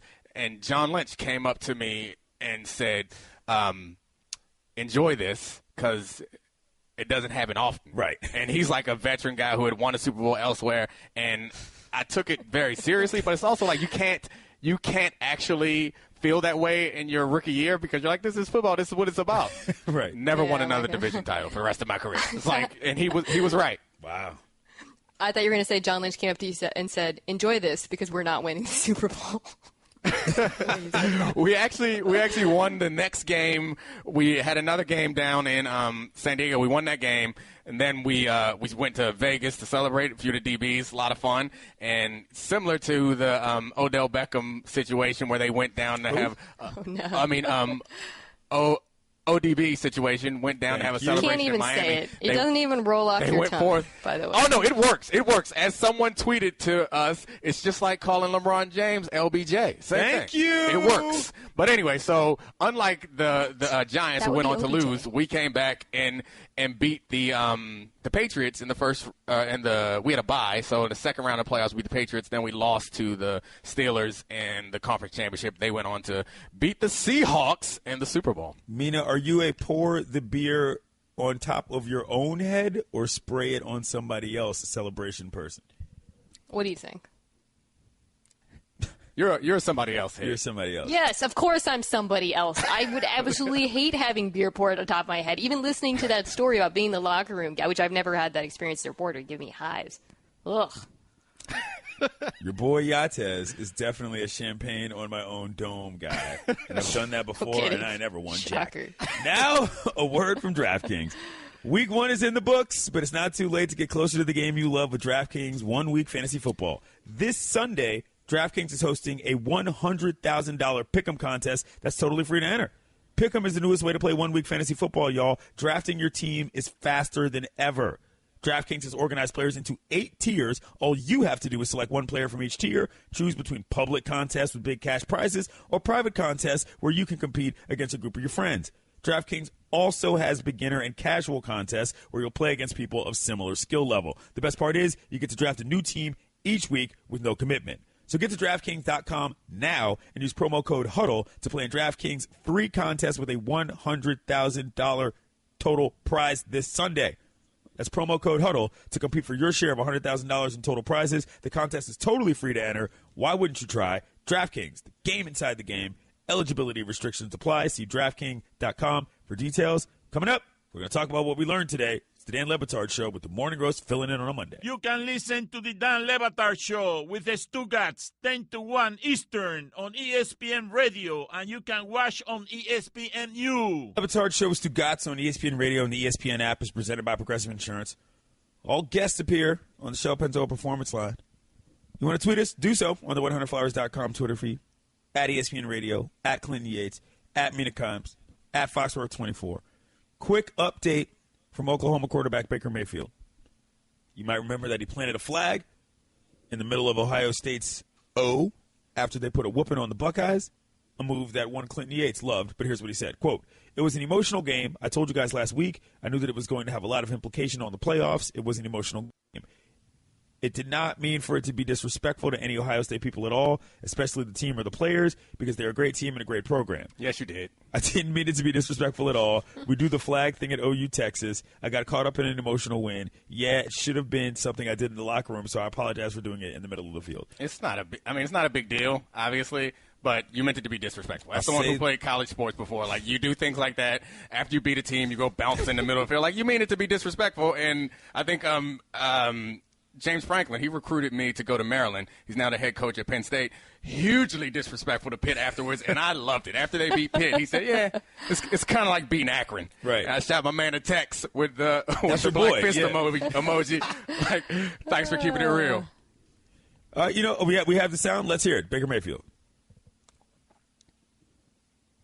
Oh, James Franklin, pardon me. Give me that Franklin sound. My bad. That's Dom's boy. But most important is we're 1-0 this week, and we were able to get a win. You know, that's what this was for us, guys. I know last year for their win it was like the Super Bowl. Football coach voice but for us this was just like beating Akron. Oh, you can tell he's so intense in his voice. Like he meant that to be disrespectful because they beat him last year, and he wanted all of their fans, all of Pittsburgh, to feel that disrespect. So I appreciate that. Good job. Mina, did you think that was disrespectful?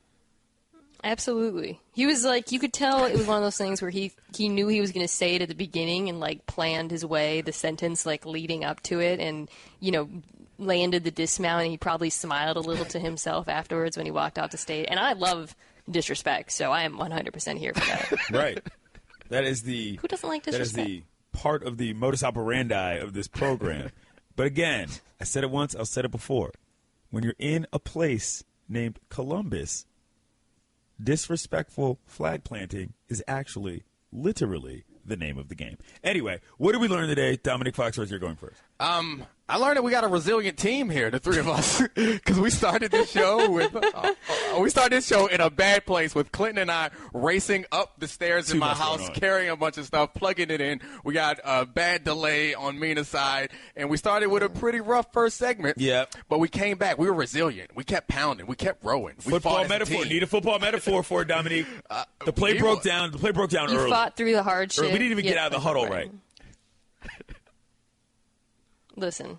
We fought through hardship, Mina? I was excellent. I was. So Mina Kimes is obviously the wide receiver of this team. Clearly. All right.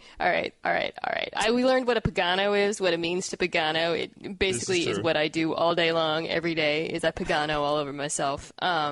We learned which coaches have, speaking of Pagano, who has kind eyes, and I think we clearly established a correlation between having mean eyes and being a good coach. It's kind of really, you can't be disputed at this point, right? I mean, it's just science. Mean, angry eyes. I learned that you people are way obsessed with other people call Odell Beckham Jr. I mean, I got dozens of people in my mentions going on and on about OBJ versus ODB. Like, I'm sorry. I'm a 36-year-old man from the East Coast. You ain't going to find me in a situation in which I don't reference ODB when I get a chance. It's as simple as that. I don't care what he wants to be called. If I'm talking to his face, obviously I'm going to call him Odell. When I'm yakking on these here radio waves, I'm going to talk about names that remind me of the Wu. Because Wu-Tang is for the children. Ain't that right, Dominic? Ooh, baby, I like it. Oh, I probably can't do that whole sentence. Probably not good. I also learned that Mina knows a little too much about Pete Carroll's abs. During the break, she hit us with that, Pete Carroll's got a six-pack. I'm like, what? How did that come? Oh, because somebody said he's a good-looking guy. I didn't bring it up, like, randomly the way you just, posited it. Somebody said he was good-looking, and I said, yeah, he looks great for his age. He has a six-pack. Everybody knows this. And then one of you said, how do you know this, Clinton? And I said, Google it. And if you Google it, there's some great pictures that come up immediately. This is true. You're wrong about ODB. It's OBJ. That's fine, though. What else did we learn today? Let me think. I learned that a lot of you think that all black people sound the same because you keep thinking that everything Dominique says is something I said. I don't know how you can confuse his voice with this sexy baritone that's coming through your ears, vibrating your speakers. Who loses making there? Your ride great. I'm the loud, shrill one. Ooh. I talk like a guy on the corner telling you something you don't want to know. I'm the sexy one. Clinton, now you used to live in New York, and there were the guys who yell, "You want to go to a comedy show?" And sometimes when you exactly, I get flashbacks. They're flipping a little card like plop plop plop. You want to go to a comedy show? There was a guy when I used to work in New York, and there was a guy when I used to work in New York who would stand out in front of our office and yell crazy slogans every day with weird fruit on his head. It was really awkward. It was New York. I mean, I loved it. I miss New York. Well, thanks everybody for tuning in. The Morning Roast Gang filling in for the Dan Le Batard Show with Stugotz on ESPN Radio and the ESPN app. By the way, all your haters in my mentions, you can watch me on Around the Horn twice this week, kiddos. 2 times. See you later. Double up. You can listen to the Dan Le Batard Show with the Stugotz 10 to 1 Eastern on ESPN Radio, and you can watch on ESPNU. Zebra steel pens are forged from grit. Like crafted swords from ages past, a Zebra steel pen feels good the second you pick it up. As you battle your way through the day, sitting at a desk or playing in the dirt, arm yourself with a tough Zebra steel pen. It's as reliable as a sunrise, because after all, a day without sunshine is like night. Pick up your Zebra steel pens at Amazon and other fine retailers. Now you've found Zen in your pen, and it's tough as steel.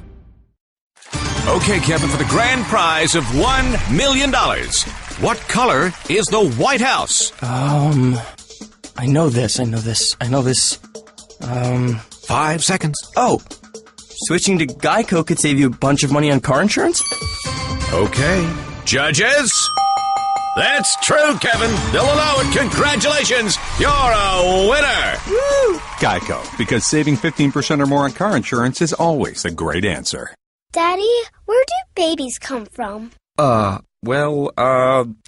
Mommy went to the store. Oh, well, you see, there's a mommy and a daddy, right? Right. And see, when they call Geico, they could save a bunch of money on car insurance. Oh, really? And that makes them happy? Yes, that makes them very happy. That's good.